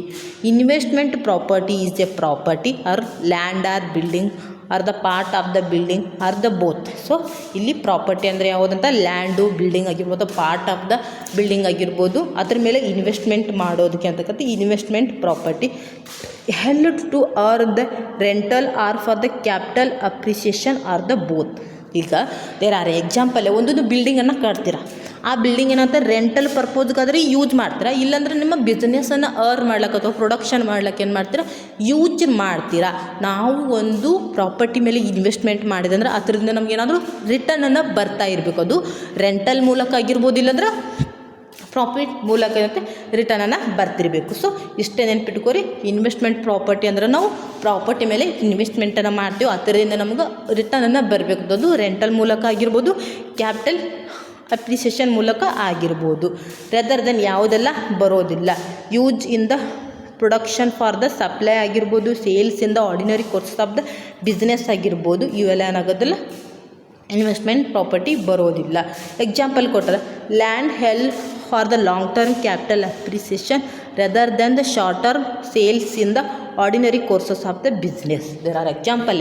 ಈಗ ನಾವು ಬಿಲ್ಡಿಂಗನ್ನು ಮಾಡ್ತೀವಿ, ಬಿಲ್ಡಿಂಗನ್ನು ಬಿಲ್ಡ್ ಮಾಡಿ ಕನ್ಸ್ಟ್ರಕ್ಷನ್ ಮಾಡಿ ಬಿಲ್ಡಿಂಗನ್ನು ಕಟ್ತೀವಿ. ಕಟ್ಟ ತಕ್ಷಣ ಅದೇನಾಗಿರ್ಬೋದು, ಲಾಂಗ್ ಟರ್ಮ್ ಕ್ಯಾಪಿಟಲ್ ಅಪ್ರಿಸಿಯೇಷನ್ ಆಗಿರಬೇಕು ಹೊರತು ಶಾರ್ಟ್ ಟರ್ಮ್ ಸೇಲ್ಸ್ ಆಗಿರಬಾರ್ದು. ಅದಕ್ಕೆ ಹೇಳಾರ, ಯಾವುದನ್ನು ಬಿಟ್ಟು ಇನ್ವೆಸ್ಟ್ಮೆಂಟ್ ಪ್ರಾಪರ್ಟಿ ಅನ್ನೋದು ಪ್ರೊಡಕ್ಷನ್ ಆಗಿರ್ಬೋದು, ಸಪ್ಲೈ ಆಗಿರ್ಬೋದು, ಅದನ್ನು ಬಿಟ್ಟು ಮತ್ತು ಆರ್ಡಿನರಿ ಕೋರ್ಸಸ್ ಸೇಲ್ಸ್ ಮಾಡೋಕೆ ಅದನ್ನು ಅಂಥ ಇನ್ವೆಸ್ಟ್ಮೆಂಟ್ ಪ್ರಾಪರ್ಟಿ ಏನೇನು ಮಾಡೋದಿಲ್ಲ, ಇಂಡಿಯನ್ ಅಕೌಂಟಿಂಗ್ ಸ್ಟ್ಯಾಂಡರ್ಡಲ್ಲಿ ಬರೋದಿಲ್ಲ. Building owned by the entity. So ನಾವು ಮನೆಗೆ ನಮ್ಮ ಸ್ವಂತಕ್ಕೆ ಹೋಗ್ಸರ ನಾವು ಆ ಬಿಲ್ಡಿಂಗನ್ನು ಯೂಸ್ ಮಾಡ್ತಾಯಿದ್ರೆ ಬರೋದಿಲ್ಲ. ಅದು ರೆಂಟಲ್ ಪರ್ಪೋಸ್ಗೆ ಆರ್ ದ ಕ್ಯಾಪಿಟಲ್ ಅಪ್ರಿಸಿಯೇಷನ್ಗೆ ಹೋಗ್ಸರ ಏನು ಮಾಡಿದ್ರೆ ಯೂಸ್ ಮಾಡ್ತಾಯಿದ್ರೆ ಅಂಥದಕ್ಕೆ ಅಂತ ಕರೀತಾರೆ ಇನ್ವೆಸ್ಟ್ಮೆಂಟ್ ಪ್ರಾಪರ್ಟಿ ಅಂತ ಕರಿತೀವಿ. ನೋಡಿ, state any 2 objective of the accounting standard. Accounting ಸ್ಟ್ಯಾಂಡರ್ಡನ್ನು ಎದಕ್ಕೆ ಹೋಗ್ಸರತ್ತೆ, ಮೇನ್ ಉದ್ದೇಶ ಏನಾಗುತ್ತೆ, ಅಕೌಂಟಿಂಗ್ ಸ್ಟ್ಯಾಂಡರ್ಡ್ ರೂಲ್ಸು, ರೆಗ್ಯುಲೇಷನ್, ಗೈಡ್ಲೈನ್ಸನ್ನು ಕೊಡ್ತದೆ. ಯಾವ ರೀತಿ ಇವೆಂಟನ್ನು ಮತ್ತು ಟ್ರಾನ್ಸಾಕ್ಷನ್ನ ಐಡೆಂಟಿಫೈ ಮಾಡಬೇಕು, ಮೆಜರ್ಮೆಂಟ್ ಮಾಡಬೇಕು ಅಂತ ನಾನು ಹೇಳ್ತೀವಿ. ಸೊ ಇದ್ರ ಮೇನ್ ಉದ್ದೇಶ ಏನು ಅಕೌಂಟಿಂಗ್ ಸ್ಟ್ಯಾಂಡರ್ಡ್ದು? ಕನ್ಸಿಸ್ಟೆನ್ಸಿ. ಕನ್ಸಿಸ್ಟೆನ್ಸಿ, ಒಂದು ಅಕೌಂಟಿಂಗ್ ಸಿಸ್ಟಮಲ್ಲಿ ಕನ್ಸಿಸ್ಟೆನ್ಸಿ ಇರಲಿ ಅಂದರೆ ಎಲ್ಲರೂ ಒಂದೇ ರೂಲ್ಸ್, ರೆಗ್ಯುಲೇಷನ್, ಮೆಥಡನ್ನು ಫಾಲೋ ಅಪ್ ಮಾಡಲಿ ಅನ್ನೋ ಉದ್ದೇಶಕ್ಕೋಸ್ಕರ ಅಂತ ಅಕೌಂಟಿಂಗ್ ಸ್ಟ್ಯಾಂಡರ್ಡನ್ನು ತಂದರು. ಟ್ರಾನ್ಸ್ಪರೆನ್ಸಿ ಅಂದರೆ ಏನೈತಿ, ಎಲ್ಲ ಕ್ಲಿಯರ್ನೆಸ್ಸಲ್ಲಿ ಓಪನ್ ಅಪ್ ಆಗೈತೆ ಫೈನಾನ್ಷಿಯಲ್ ಸ್ಟೇಟ್ಮೆಂಟ್ ಅಥವಾ ಇನ್ಫಾರ್ಮೇಷನ್ ಯೂಸರ್ಸ್ಗೆ ಸಿಗಲಿ ಅನ್ನೋ ಉದ್ದೇಶಕ್ಕೆ ಹೋಗ್ತಾರೆ. ಎಕ್ಸಾಂಪಲ್ ಏನಂದ್ರೆ ಈಗ ಇನ್ವೆಂಟರೀಸ್ ಏನಾಗುತ್ತೆ ಬೇರೆ ಬೇರೆ ಮೆಥಡ್ಸ್ಗಳನ್ನ ಹೇಳ್ತಾ ಸೊ ಈಜಿಯಾಗಂತ ಯೂಸರ್ಸ್ಗೆ ಗೊತ್ತಾಗಲ್ಲ, ಇದು ಫೈನಾನ್ಷಿಯಲ್ ಕ್ಲಿಯರ್ ಪಿಕ್ಚರ್ ಗೊತ್ತಾಗಲ್ಲ. ಇಂಡಿಯನ್ ಅಕೌಂಟಿಂಗ್ ಸ್ಟ್ಯಾಂಡರ್ಡ್ ಕರೆಕ್ಟಾದ ಗೈಡ್ಲೈನ್ಸನ್ನು ಕೊಡೋದ್ರಿಂದ ಏನಾಗುತ್ತೆ ಅವರು ಆ ಬೇಸ್ಡ್ ಮೇಲೆ ಏನಂತ ಪ್ರಿಪೇರ್ ಮಾಡ್ತಾರೆ. ಆ ಪ್ರಿಪೇರ್ ಮಾಡಿದ್ರೆ ಟ್ರಾನ್ಸ್ಪರೆನ್ಸಿಯಾಗಿ ಇರುತ್ತೆ, ಯಾವುದೇ ರೀತಿಯಾಗಿ ಫ್ರಾಡ್ಸು ಎರರ್ಸು ಇರೋದಿಲ್ಲ, ಟ್ರಾನ್ಸ್ಪರೆನ್ಸಿಯಾಗಿರುತ್ತೆ. ಎಲ್ಲರೂ ಫೈನಾನ್ಷಿಯಲ್ ಇನ್ಫಾರ್ಮೇಷನನ್ನು ನೋಡ್ಬೋದು. ರಿಲಯಬಿಲಿಟಿ ಏನಾಗುತ್ತೆ, ಫೈನಾನ್ಷಿಯಲ್ ಇನ್ಫಾರ್ಮೇಷನ್ ಅಂತ ರಿಲಯಬಿಲಿಟಿಯಾಗಿ ಕಾಣಿಸ್ಬೇಕು ಅನ್ನೋದು ಉದ್ದೇಶಕ್ಕೋಸ್ಕರ ಅಕೌಂಟಿಂಗ್ ಸ್ಟ್ಯಾಂಡರ್ಡ್ ಅಂತಂದರು. ಅಕೌಂಟೆಬಿಲಿಟಿಯನ್ನು ಮೇಂಟೈನ್ ಮಾಡೋ ಸಲುವಾಗಿ ಏನಾಗುತ್ತೆ ಅಕೌಂಟಿಂಗ್ ಸ್ಟ್ಯಾಂಡರ್ಡನ್ನು ತಂದರು. Main objectives of the accounting standard. Next ನೋಡಿರಿ, ಅರ್ನಿಂಗ್ ಪರ್ ಶೇರ್ ಅಂದರೆ ಏನು? Earning per share are the UPS is an the important financial measure. So financial measurement ಮಾಡೋ ಸಲುವಾಗಿ ಏನಾಗೈತಿ, ಇದೊಂದು ಇಂಪಾರ್ಟೆಂಟ್ ಮೇಜರ್ ಆಗೈತಿ, which indicate the profitability of the company. So EPS earning per ಶೇರನ್ನು ಎದಕ್ಕೆ use ಮಾಡ್ತೀರಿ ಅಂತಂದ್ರೆ ನಮ್ಮ ಕಂಪ್ನಿಯ ಒಂದು ಕಂಪ್ನಿಯ ಪ್ರಾಫಿಟಬಿಲಿಟಿ ಎಷ್ಟೈತಿ ಅನ್ನೋದನ್ನು ಎದ್ರ ಮೂಲಕ ಮೇಜರ್ ಮಾಡ್ತೀವಿ ಅಂದ್ರೆ ಅರ್ನಿಂಗ್ ಪರ್ ಶೇರ್ ಮೇಲೆ ಮೇಜರ್ಮೆಂಟ್ ಮಾಡ್ತೀವಿ. It is an the calculated by the dividing the company net income it is the total number of the outstanding share. The higher the earning per share of the company, the better it is the profitability. ಇಷ್ಟೇ ಸಿಂಪಲ್ಲಾಗಿ ಅರ್ಥ ಮಾಡ್ಕೋರಿ. Earning per ಶೇರನ್ನು ಎದಕ್ಕೆ use ಮಾಡ್ತೀವಿ, ಕಂಪ್ನಿಯ profitability ಎಷ್ಟು ಐತೆ ಅನ್ನೋದನ್ನು ನೋಡೋ ಸಲುವಾಗಿ ಅರ್ನಿಂಗ್ ಪರನ್ನು ಕ್ಯಾಲ್ಕುಲೇಷನ್ ಮಾಡ್ತೀವಿ. Earning per calculation net income minus preference ಡಿವಿಡೆಂಟನ್ನು ಲೆಸ್ ಮಾಡಿ ಔಟ್ಸ್ಟ್ಯಾಂಡಿಂಗ್ ಶೇರ್ ಅಥವಾ ನಂಬರ್ಸ್ ಆಫ್ ದ ಟೋಟಲ್ ಶೇರ್ಸನ್ನು ಮಾಡಿದ್ರೆ ನಮಗೆ ಅರ್ನಿಂಗ್ ಪರ್ ಶೇರ್ ಐತಿ. ಈ ಅರ್ನಿಂಗ್ ಪರ್ ಶೇರ್ದಿಂದ ನಾವು ಏನು ಮಾಡ್ತೀವಿ, ನಮ್ಮ ಪ್ರಾಫಿಟಬಿಲಿಟಿ ಎಷ್ಟೈತೆ ಅನ್ನೋದನ್ನು ಕ್ಯಾಲ್ಕುಲೇಷನ್ ಮಾಡ್ತೀವಿ. ಅಂದರೆ ಕಂಪ್ನಿ ಎಷ್ಟು ಗ್ರೋತ್ ಐತಿ, ಎಷ್ಟು ಪ್ರಾಫಿಟಬಿಲಿಟಿ ಅಂತ ಅನ್ನೋದನ್ನು ಎದ್ರ ಮೂಲಕ ನೋಡ್ತೀವಿ, ಅರ್ನಿಂಗ್ ಪರ್ ಶೇರ್ ಮೂಲಕ ನೋಡ್ತೀವಿ. ಅದೇ ರೀತಿ mention any 4 example of the intangible asset. So intangible asset ಯಾವುವು? The asset which the cannot be touch, feel and see are the call the intangible asset. So tangible ಅಂದರೆ physical ಇರ್ತೈತಿ, ಕಾಣಿಸ್ಬೋದು, ಮುಟ್ಬೋದು, use ಮಾಡೋದು. ಬಿಕಾಸ್ ಇಂಟ್ಯಾಂಜಿಬಲ್ ಅಸೆಟ್ ಇದು cannot be the touch, feels and the see, ನೋಡೋಕ್ಕಾಗಲ್ಲ, feel ಮಾಡೋಕ್ಕಾಗಲ್ಲ, ಇನ್ನೊಂದು ಕಣ್ಣಿಗೆ ಕಾಣಿಸೋದಿಲ್ಲ. ಸೊ ಇಂಥವಕ್ಕೆಲ್ಲಂತ ಇಂಟ್ಯಾಂಜಿಬಲ್ ಅಸೆಟ್ ಅಂತ ನಾವು ಕರಿತೀವಿ. In other word, all these asset which cannot have any physical existence are known as the intangible asset. ಯಾವುದನ್ನು ಫಿಸಿಕಲಿ ಕಾಣಿಸೋದಿಲ್ಲ ಅಂಥವಕ್ಕೇನಾಗುತ್ತೆ ಇಂಟ್ಯಾಂಜಿಬಲ್ ಅಸೆಟ್ ಅಂತ ಕರಿತಾರೆ. ಆ ಇಂಟ್ಯಾಂಜಿಬಲ್ ನಮಗೆ ಫ್ಯೂಚರ್ ಎಕನಾಮಿಕ್ ಬೆನಿಫಿಟನ್ನು ಬರ್ತಾ ಇರ್ಬೇಕು, ಅದಕ್ಕಂತ ಇಂಟ್ಯಾಂಜಿಬಲ್ ಎಕ್ಸಾಂಪಲ್. ಅವ್ರು ಏನು ಕೇಳಿದ್ರೆ 4 ಎಕ್ಸಾಂಪಲ್ ಯಾವೆಲ್ಲ ಇಂಟ್ಯಾಂಜಿಬಲ್ ಅದಾವ. ಫಸ್ಟ್ ಗುಡ್ವಿಲ್ ಆಗಿರ್ಬೋದು, ಪೇಟೆಂಟ್ ಆಗಿರ್ಬೋದು, ಟ್ರೇಡ್ ಮಾರ್ಕ್ಸ್ ಆಗಿರ್ಬೋದು, ಕಾಪಿ ರೈಟ್ಸ್ ಆಗಿರ್ಬೋದು, ಬಿಸ್ನೆಸ್ ನೇಮ್ ಆಗಿರ್ಬೋದು, ಕಂಪ್ಯೂಟರ್ ಸಾಫ್ಟ್ವೇರ್ ಆಗಿರ್ಬೋದು, ಇವೆಲ್ಲ intangible asset.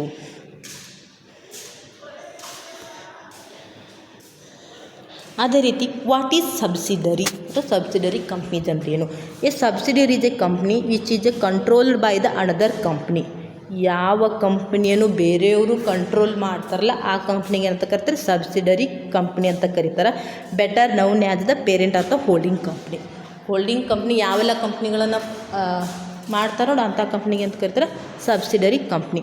Subsidiary have a separate legal entity for that their parent company. So ಅದನ್ನು ಅಷ್ಟೇ ಅಕ್ವೈರ್ ಕಂಟ್ರೋಲ್ ಮಾಡ್ತಾರೆ, ಅದನ್ನಂತ ಸಪ್ರೇಟ್ ಲೀಗಲ್ ಎಂಟಿಟಿ ಐತೆ, ಯಾವುದು subsidiary company. There are example ಕೊಟ್ಟರೆ Coca Cola is on a holding company, Bharat cooking limited ಅಥವಾ Mahanadi coal field limited are the subsidiary company. So Coca Cola ಒಂದು holding company ಅಂತ ಬೇರೆ ಬೇರೆ ಕಂಪ್ನಿನ ಹೋಲ್ಡ್ ಮಾಡ್ತೈತಿ. ಇದು ಏನೈತಿ ಹೋಲ್ಡಿಂಗ್ ಕಂಪ್ನಿ ಆದರೆ ಕೋಕೋ ಕೋಲಾ ಹೋಲ್ಡಿಂಗ್ ಕಂಪ್ನಿ ಆಗಿದ್ದು, ಭಾರತ್ ಕುಕ್ಕಿಂಗ್ ಲಿಮಿಟೆಡ್ ಕಂಪ್ನಿ ಆಗುತ್ತೆ ಸಬ್ಸಿಡರಿ ಕಂಪ್ನಿ ಆಗುತ್ತೆ. ಇಷ್ಟೇ ನೆನ್ಪಿಟ್ಕೊರಿ. ಯಾವ company which controlled by the another company, ಈ ಕಂಪ್ನಿನ ಯಾರು ಬೇರೆಯವ್ರು ಕಂಟ್ರೋಲ್ ಮಾಡ್ತಾರಲ್ಲ ಅಂಥ ಕಂಪ್ನಿಗೆ ಸಬ್ಸಿಡರಿ ಕಂಪ್ನೀಸ್ ಅಂತ ನಾವು ಕರಿತೀವಿ. 2 items of the other income ಅಂದ್ರೆ ನಾವು ಮೇನ್ ಇನ್ಕಮ್ ಅಥವಾ ರೆವೆನ್ಯೂ ಫ್ರಮ್ ಆಪರೇಷನ್ ಅಂದ್ರೆ ಸೇಲ್ಸ್ ಅಂತ ಕರಿತೀವಿ. ನಾವು ಮೇನ್ ರೆವೆನ್ಯೂ ಎತ್ತರದ ಬರ್ತೈತಿ ಸೇಲ್ಸ್ ಅಂತ ಕರಿತೀವಿ. ಅದೇ ರೀತಿ ಅದರ್ ಇನ್ಕಮ್ಗಳು ಯಾವ್ಯಾವ ಬರ್ತಾವೆ ಅಂತ ಇನ್ವೆಸ್ಟ್ಮೆಂಟ್ ಇನ್ಕಮ್ ಆಗಿರ್ಬೋದು, ನಾವು ಬೇರೆ ಕಡೆ ಇನ್ವೆಸ್ಟ್ಮೆಂಟ್ ಆಗಿರ್ಬೋದು, ಬಾಂಡ್ಸ್ ಆಗಿರ್ಬೋದು, ಶೇರ್ಸ್ ಆಗಿರ್ಬೋದು, ಟ್ರಸ್ಟ್ ಆಗಿರ್ಬೋದು, ಬೇರೆ ಕಡೆ ಮತ್ತು ಇನ್ವೆಸ್ಟ್ಮೆಂಟ್ ಮಾಡ್ತೀರಿ. ಆ ಥರದಿಂದ ಮತ್ತು ಇನ್ವೆಸ್ಟ್ಮೆಂಟನ್ನು ಎಲ್ಲಿ ತೋರಿಸ್ಬೋದು, ಅದರ್ ಇನ್ಕಮಲ್ಲಿ ತೋರಿಸ್ಬೇಕು. ಡಿವಿಡೆಂಟ್ ಇನ್ಕಮ್ನ ಯಾವುದು ಶೇರ್ಸನ್ನು ಪರ್ಚೇಸ್ ಮಾಡ್ತೀವಿ ಅದರಿಂದ ನಾವು ಡಿವಿಡೆಂಟನ್ನು ಮಾಡ್ತಾರೆ ಕೊಡ್ತಾರೆ, ಅದನ್ನು ಡಿವಿಡೆಂಟ್ ಆಗಿತ್ತು ಅದರ್ ಇನ್ಕಮ್ ಆಗಿರ್ಬೋದು, ಇಂಟ್ರೆಸ್ಟ್ ಇನ್ಕಮ್ ಆಗಿರ್ಬೋದು, ಬೇರೆಯವರಿಗೆ ಲೋನ್ ಕೊಡೋದಾಗಿರ್ಬೋದು, ಅದು ಸಹ ಇಂಟ್ರೆಸ್ಟ್ ಇನ್ಕಮ್ ಆಗಿರ್ಬೋದು, ರೆಂಟ್ ರಿಶ್ಯೂಡ್ ಆಗಿರ್ಬೋದು, ಡಿಸ್ಕೌಂಟ್ ರಿಶ್ಯೂಡ್ ಆಗಿರ್ಬೋದು, ಇದೆಲ್ಲ ಅದರ್ ಇನ್ಕಮ್ ತ್ರೋಗ ಬರ್ತೈತಿ. ಅದೇ ರೀತಿಯಾಗಿ what are the accounting policies ಅಂದರೆ ಏನು ನೋಡಿ. Accounting policies are the principle rules practice that the company use to prepare the present in it is the financial statement. Financial ಸ್ಟೇಟ್ಮೆಂಟಲ್ಲಿ ಯಾವ ರೀತಿಯಾಗಿ ಪ್ರಿಪೇರ್ ಮಾಡಬೇಕು ಅನ್ನೋದನ್ನಾಗತ್ತಿ ಗೈಡ್ಲೈನ್ಸ್ ಅಥವಾ ಪ್ರಿನ್ಸಿಪಲ್ಸು ರೂಲ್ಸು ಪ್ರಾಕ್ಟೀಸ್ಗಳದ ಅವಕ್ಕೆಲ್ಲ ಏನಂತ ಕರೀತಾರೆ ಅಕೌಂಟಿಂಗ್ ಪಾಲಿಸೀಸ್ ಅಂತ ನಾವು ಕರಿತೀವಿ. ಈ ಅಕೌಂಟಿಂಗ್ ಪಾಲಿಸಿಗಳು ಎದಕ್ಕೆ ಹೆಲ್ಪ್ ಮಾಡ್ತಾವಂದ್ರೆ prepare and the present of the financial ಸ್ಟೇಟ್ಮೆಂಟನ್ನು ಪ್ರಿಪೇರ್ ಮಾಡ್ಲಿಕ್ಕೆ ಪ್ರೆಸೆಂಟ್ ಏನು ಮಾಡ್ಲಿಕ್ಕೆ ಏನಾಗತ್ತೆ ನಮಗೆ ಗೈಡನ್ನು ಕೊಡ್ತಾವೆ. ಅದರ ಯಾವೆಲ್ಲ ಅಕೌಂಟಿಂಗ್ ಪಾಲಿಸೀಸ್ಗಳದ ಫಸ್ಟ್ ಒಂದು ರೆವೆನ್ಯೂ ರಿಕಗ್ನೈಜೇಷನ್. ನಾವು ಯಾವ ರೀತಿ ರೆವೆನ್ಯೂವನ್ನು ರಿಕಗ್ನೈಜೇಸ್ ಮಾಡಬೇಕು, ಗುರುತಿಸಬೇಕು, ಎಲ್ಲಿ ತೋರಿಸ್ಬೇಕು ಅಂತ ಅನ್ನೋದನ್ನು ಪಾಲಿಸಿಯಲ್ಲಿ ಹೇಳ್ತೈತಿ. ಅದೇ ರೀತಿಯಾಗಿ ಅಸೆಟ್ ವ್ಯಾಲ್ಯೂಯೇಷನ್ ಆಗಿರ್ಬೋದು, ಯಾವ ರೀತಿ ಅಸೆಟನ್ನು ವ್ಯಾಲ್ಯೂಯೇಷನ್ ಮಾಡಬೇಕು, ಡಿಪ್ರಿಷಿಯೇಷನ್ ಮೆಥಡ್ಸ್ಗಳಾಗಿರ್ಬೋದು, ಯಾವ ಸ್ಟೇಟ್ ಲೈನ್ ಆಗಿರ್ಬೋದು, ರೆಡ್ಯೂಸಿಂಗ್ ಬ್ಯಾಲೆನ್ಸ್ ಮೆಥಡ್ ಆಗಿರ್ಬೋದು, ಅವೆಲ್ಲ ಡಿಪ್ರಿಷಿಯೇಷನ್ ಮೆಥಡ್ಸ್ ಆಗಿರ್ಬೋದು, ಎಕ್ಸ್ಪೆನ್ಸ್ ರಿಕಗ್ನೈಜೇಷನ್ ಆಗಿರ್ಬೋದು, ಇನ್ವೆಂಟರಿ ವ್ಯಾಲ್ಯೂಯೇಷನ್ ಆಗಿರ್ಬೋದು, ಕಾಸ್ಟ್ ಪ್ರಿನ್ಸಿಪಲ್ ಆಗಿರ್ಬೋದು, ಮ್ಯಾಚಿಂಗ್ ಪ್ರಿನ್ಸಿಪಲ್ ಆಗಿರ್ಬೋದು, ಇವೆಲ್ಲ ಏನಾಗೈತಿ ಅಕೌಂಟಿಂಗ್ ಪಾಲಿಸೀಸ್ ಅಂತ ನಾವು ಕರಿತೀವಿ. ಬಿಕಾಸ್ ಯಾಕೆ ಯಾವ ರೀತಿಯಾಗಿ ಪ್ರೆಸೆಂಟೇಷನ್ ಮಾಡಬೇಕು, ಟ್ರೀಟ್ ಮಾಡಬೇಕು ಅನ್ನೋದನ್ನು ಹೇಳ್ತಾವೆ. ಸೊ ಮೇನ್ ಅಕೌಂಟಿಂಗ್ ಪಾಲಿಸೀಸ್ಗಳು ನೋಡಿ. Next what is interim financial reporting ಅಂದರೆ Indian accounting style. Interim financial reporting ಅಂದ್ರೇನು?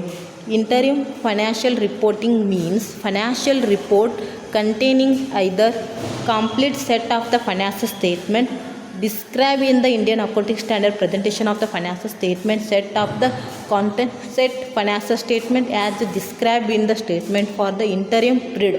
ಇಂಟರಿಮ್ ಪೀರಿಯಡಲ್ಲಿ ಫೈನಾನ್ಷಿಯಲ್ ಸ್ಟೇಟ್ಮೆಂಟನ್ನು ಪ್ರಿಪೇರ್ ಮಾಡೋದಕ್ಕೆ ಅಂತ ಕರೀತಾರೆ ಇಂಟರಿಮ್ ಫೈನಾನ್ಷಿಯಲ್ ರಿಪೋರ್ಟಿಂಗ್ ಅಂತಲೂ ಸಹ ಕರಿತೀವಿ. ಇಲ್ಲೇನಂದ್ರೆ ಇಂಟರಿಮ್ ಪೀರಿಯಡ್ ಅಂದರೆ financial reporting period shorter than the fully financial year. ಅಂದರೆ ಫುಲ್ಲಿ ಶಾರ್ಟರ್ ಆಗಿತ್ತು, ಪೂರ್ತಿ ಫುಲ್ಫಿಲ್ಮೆಂಟ್ ಏನೋ ನಾವು ನಾರ್ಮಲಾಗಿ ಏನಂತೀವಿ ಪ್ರತಿ ಇಯರ್ಲಿ ಅಥವಾ ಆ್ಯನ್ಯುವಲಿ ಅಂತ ಫೈನಾನ್ಷಿಯಲ್ ಸ್ಟೇಟ್ಮೆಂಟನ್ನು ಪ್ರಿಪೇರ್ ಮಾಡ್ತೀವಿ, ಅಥವಾ 3 months 6 months ಏನಂತ ಪ್ರಿಪೇರ್ ಮಾಡ್ತೀವಿ ಇಂಟರಿಮ್ ಫೈನಾನ್ಷಿಯಲ್ ರಿಪೋರ್ಟಿಂಗ್ ಅಂತ ನಾವು ಕರಿತೀವಿ. Next what you mean by the related party disclosure ಅಂದರೆ ಏನು? A related party is a person entity that is related to the entity preparing the financial statement ಅಥವಾ reporting entity. ಇಲ್ಲಿ related party disclosure ಅಂದರೆ ಯಾರು? Related parties ಅದು person ಆಗಿರ್ಬೋದು, ಇಲ್ಲ entity ಆಗಿರ್ಬೋದು. ಆ entity that is related to the entity preparing of the financial statement. Financial ಸ್ಟೇಟ್ಮೆಂಟನ್ನು ಪ್ರಿಪೇರ್ ಮಾಡ್ಲಿಕ್ಕೆ ಅನ್ನೋದು ರಿಲೇಟೆಡ್ ಆಗಿರಬೇಕು, ಅಂಥಕ್ಕೆ ಅಂತ ಕರಿತೀವಿ related party disclosure. The related party directly to indirectly ಅಥವಾ ರಿಲೇಟೆಡ್ ಪಾರ್ಟಿ ಡೈರೆಕ್ಟ್ಲಿ ಇಂಡೈರೆಕ್ಟ್ ಆಗಿರೋದು. ದೇರ್ ಆರ್ ಎಕ್ಸಾಂಪಲ್ ಪರ್ಸನ್ ಏನಾಗಿತ್ತು ಮ್ಯಾನೇಜರ್ ಆಗಿರ್ಬೋದು, ಅಥವಾ ಎಂಟಿಟಿ ಆಗಿರ್ಬೋದು, ಸಬ್ಸಿಡರಿ ಕಂಪ್ನಿ ಅಥವಾ ಜಾಯಿಂಟ್ ವೆಂಚರ್ ಆಗಿರ್ಬೋದು, ಇವೆಲ್ಲ ಅಂತಕ್ಕಂಥ ರಿಲೇಟೆಡ್ ಪಾರ್ಟಿದಲ್ಲಿ ಬರ್ತಾರೆ. ಅದು ಡೈರೆಕ್ಟ್ಲಿಯಾಗಿ ಇಂಡೈರೆಕ್ಟ್ಲಿ ಆ ಬಿಸ್ನೆಸ್ ಮೇಲೆ ಇಂಪ್ಯಾಕ್ಟ್ ಅಥವಾ ಇನ್ಫ್ಲೇಷನ್ ಆಗುತ್ತೆ ಅಂದರೆ ಅವ್ರಿಗೆ ಅಂತ ರಿಲೇಟೆಡ್ ಪಾರ್ಟೀಸ್ ಅಂತ ನಾವು ಕರಿತೀವಿ. ನೋಡಿ, control is the control by is under the common control with the entity. His include the parent subsidiary company, fellow subsidiaries. ಇದನ್ನೈತಿ ಆಲ್ರೆಡಿ ಐತಿ ಯಾರು ಕಂಟ್ರೋಲ್ ಇದ್ದಾರೆ. ಎಕ್ಸಾಂಪಲ್ ಏನಾಗುತ್ತೆ, ಸಬ್ಸಿಡರಿ ಕಂಪ್ನೀಸನ್ನು ಯಾರು ಕಂಟ್ರೋಲ್ ಮಾಡ್ತಾರೆ? ಹೋಲ್ಡಿಂಗ್ ಕಂಪ್ನಿಯವರು ಕಂಟ್ರೋಲ್ ಮಾಡ್ತಾರೆ. ಸೊ ಇವರು ರಿಲೇಟೆಡ್ ಆಗಿತ್ತು, ಅವ್ರದಿಂದ ಏನಾಗುತ್ತೆ ಇನ್ಫ್ಲುಯೆನ್ಸನ್ನು ಆಗತ್ತದರ ಅಥವಾ ಇಂಪ್ಯಾಕ್ಟ್ ಆಗುತ್ತಂತ ಇಂಥವ್ರಿಗೆಲ್ಲ ಅಂತಕ್ಕಂಥ ರಿಲೇಟೆಡ್ ಪಾರ್ಟಿ ಡಿಸ್ಕ್ಲೋಸರ್. ಅದೇ ರೀತಿ has interest in the entity that given the significant influencer over the entity. ಆ ಎಂಟಿಟಿ ಮೇಲೆ ಯಾರೆಲ್ಲೂ ಎಫೆಕ್ಟಿವ್ ಆಗಿ ಇನ್ಫ್ಲುಯೆನ್ಸನ್ ಆಗುತ್ತಾ ಅವರಿಗೆಲ್ಲ ಅಂತ ಕರಿತೀವಿ ನಾವು ಸಿಗ್ನಿಫಿಕೇಷನ್ ಇನ್ಫ್ಲುಯೆನ್ಸ್ ಅಂತ ನಾವು ಕರಿತೀವಿ, ಅಥವಾ ರಿಲೇಟೆಡ್ ಪಾರ್ಟಿ ಡಿಸ್ಕ್ಲೋಸರ್ ಆಗಿದೆ. Has the joint venture cover the entity. ಯಾರೆಲ್ಲ ಜಾಯಿಂಟ್ ವೆಂಚರ್ ಆಗಿರುತ್ತೆ ಅವರಿಗೆ ರಿಲೇಟೆಡ್ ಪಾರ್ಟೀಸ್ ಅಂತ ಕೇಳ್ತಾರೆ. What you mean by the related party ಅಥವಾ who are the related parties ಅಂತ ಕೇಳಿದ್ರೆ ಅರ್ಥ ಸಬ್ಸಿಡರಿ ಕಂಪ್ನಿ ಜಾಯಿಂಟ್ ವೆಂಚರ್ ಆಗಿರ್ಬೋದು, ಇವರೆಲ್ಲ ಅಂತ ಕರೀತಾರೆ. ಅಥವಾ ಮ್ಯಾನೇಜ್ಮೆಂಟ್ ಅಥವಾ ಕೀ ಮ್ಯಾನೇಜ್ಮೆಂಟ್ ಪರ್ಸನ್ ಆಗಿರ್ಬೋದೆಲ್ಲ ರಿಲೇಟೆಡ್ ಪಾರ್ಟಿ ಡಿಸ್ಕ್ಲೋಸರ್ ಆಗುತ್ತೆ. ಇದು 2 mark ಕ್ವಶನನ್ನು ಕೇಳ್ಯಾರ. So important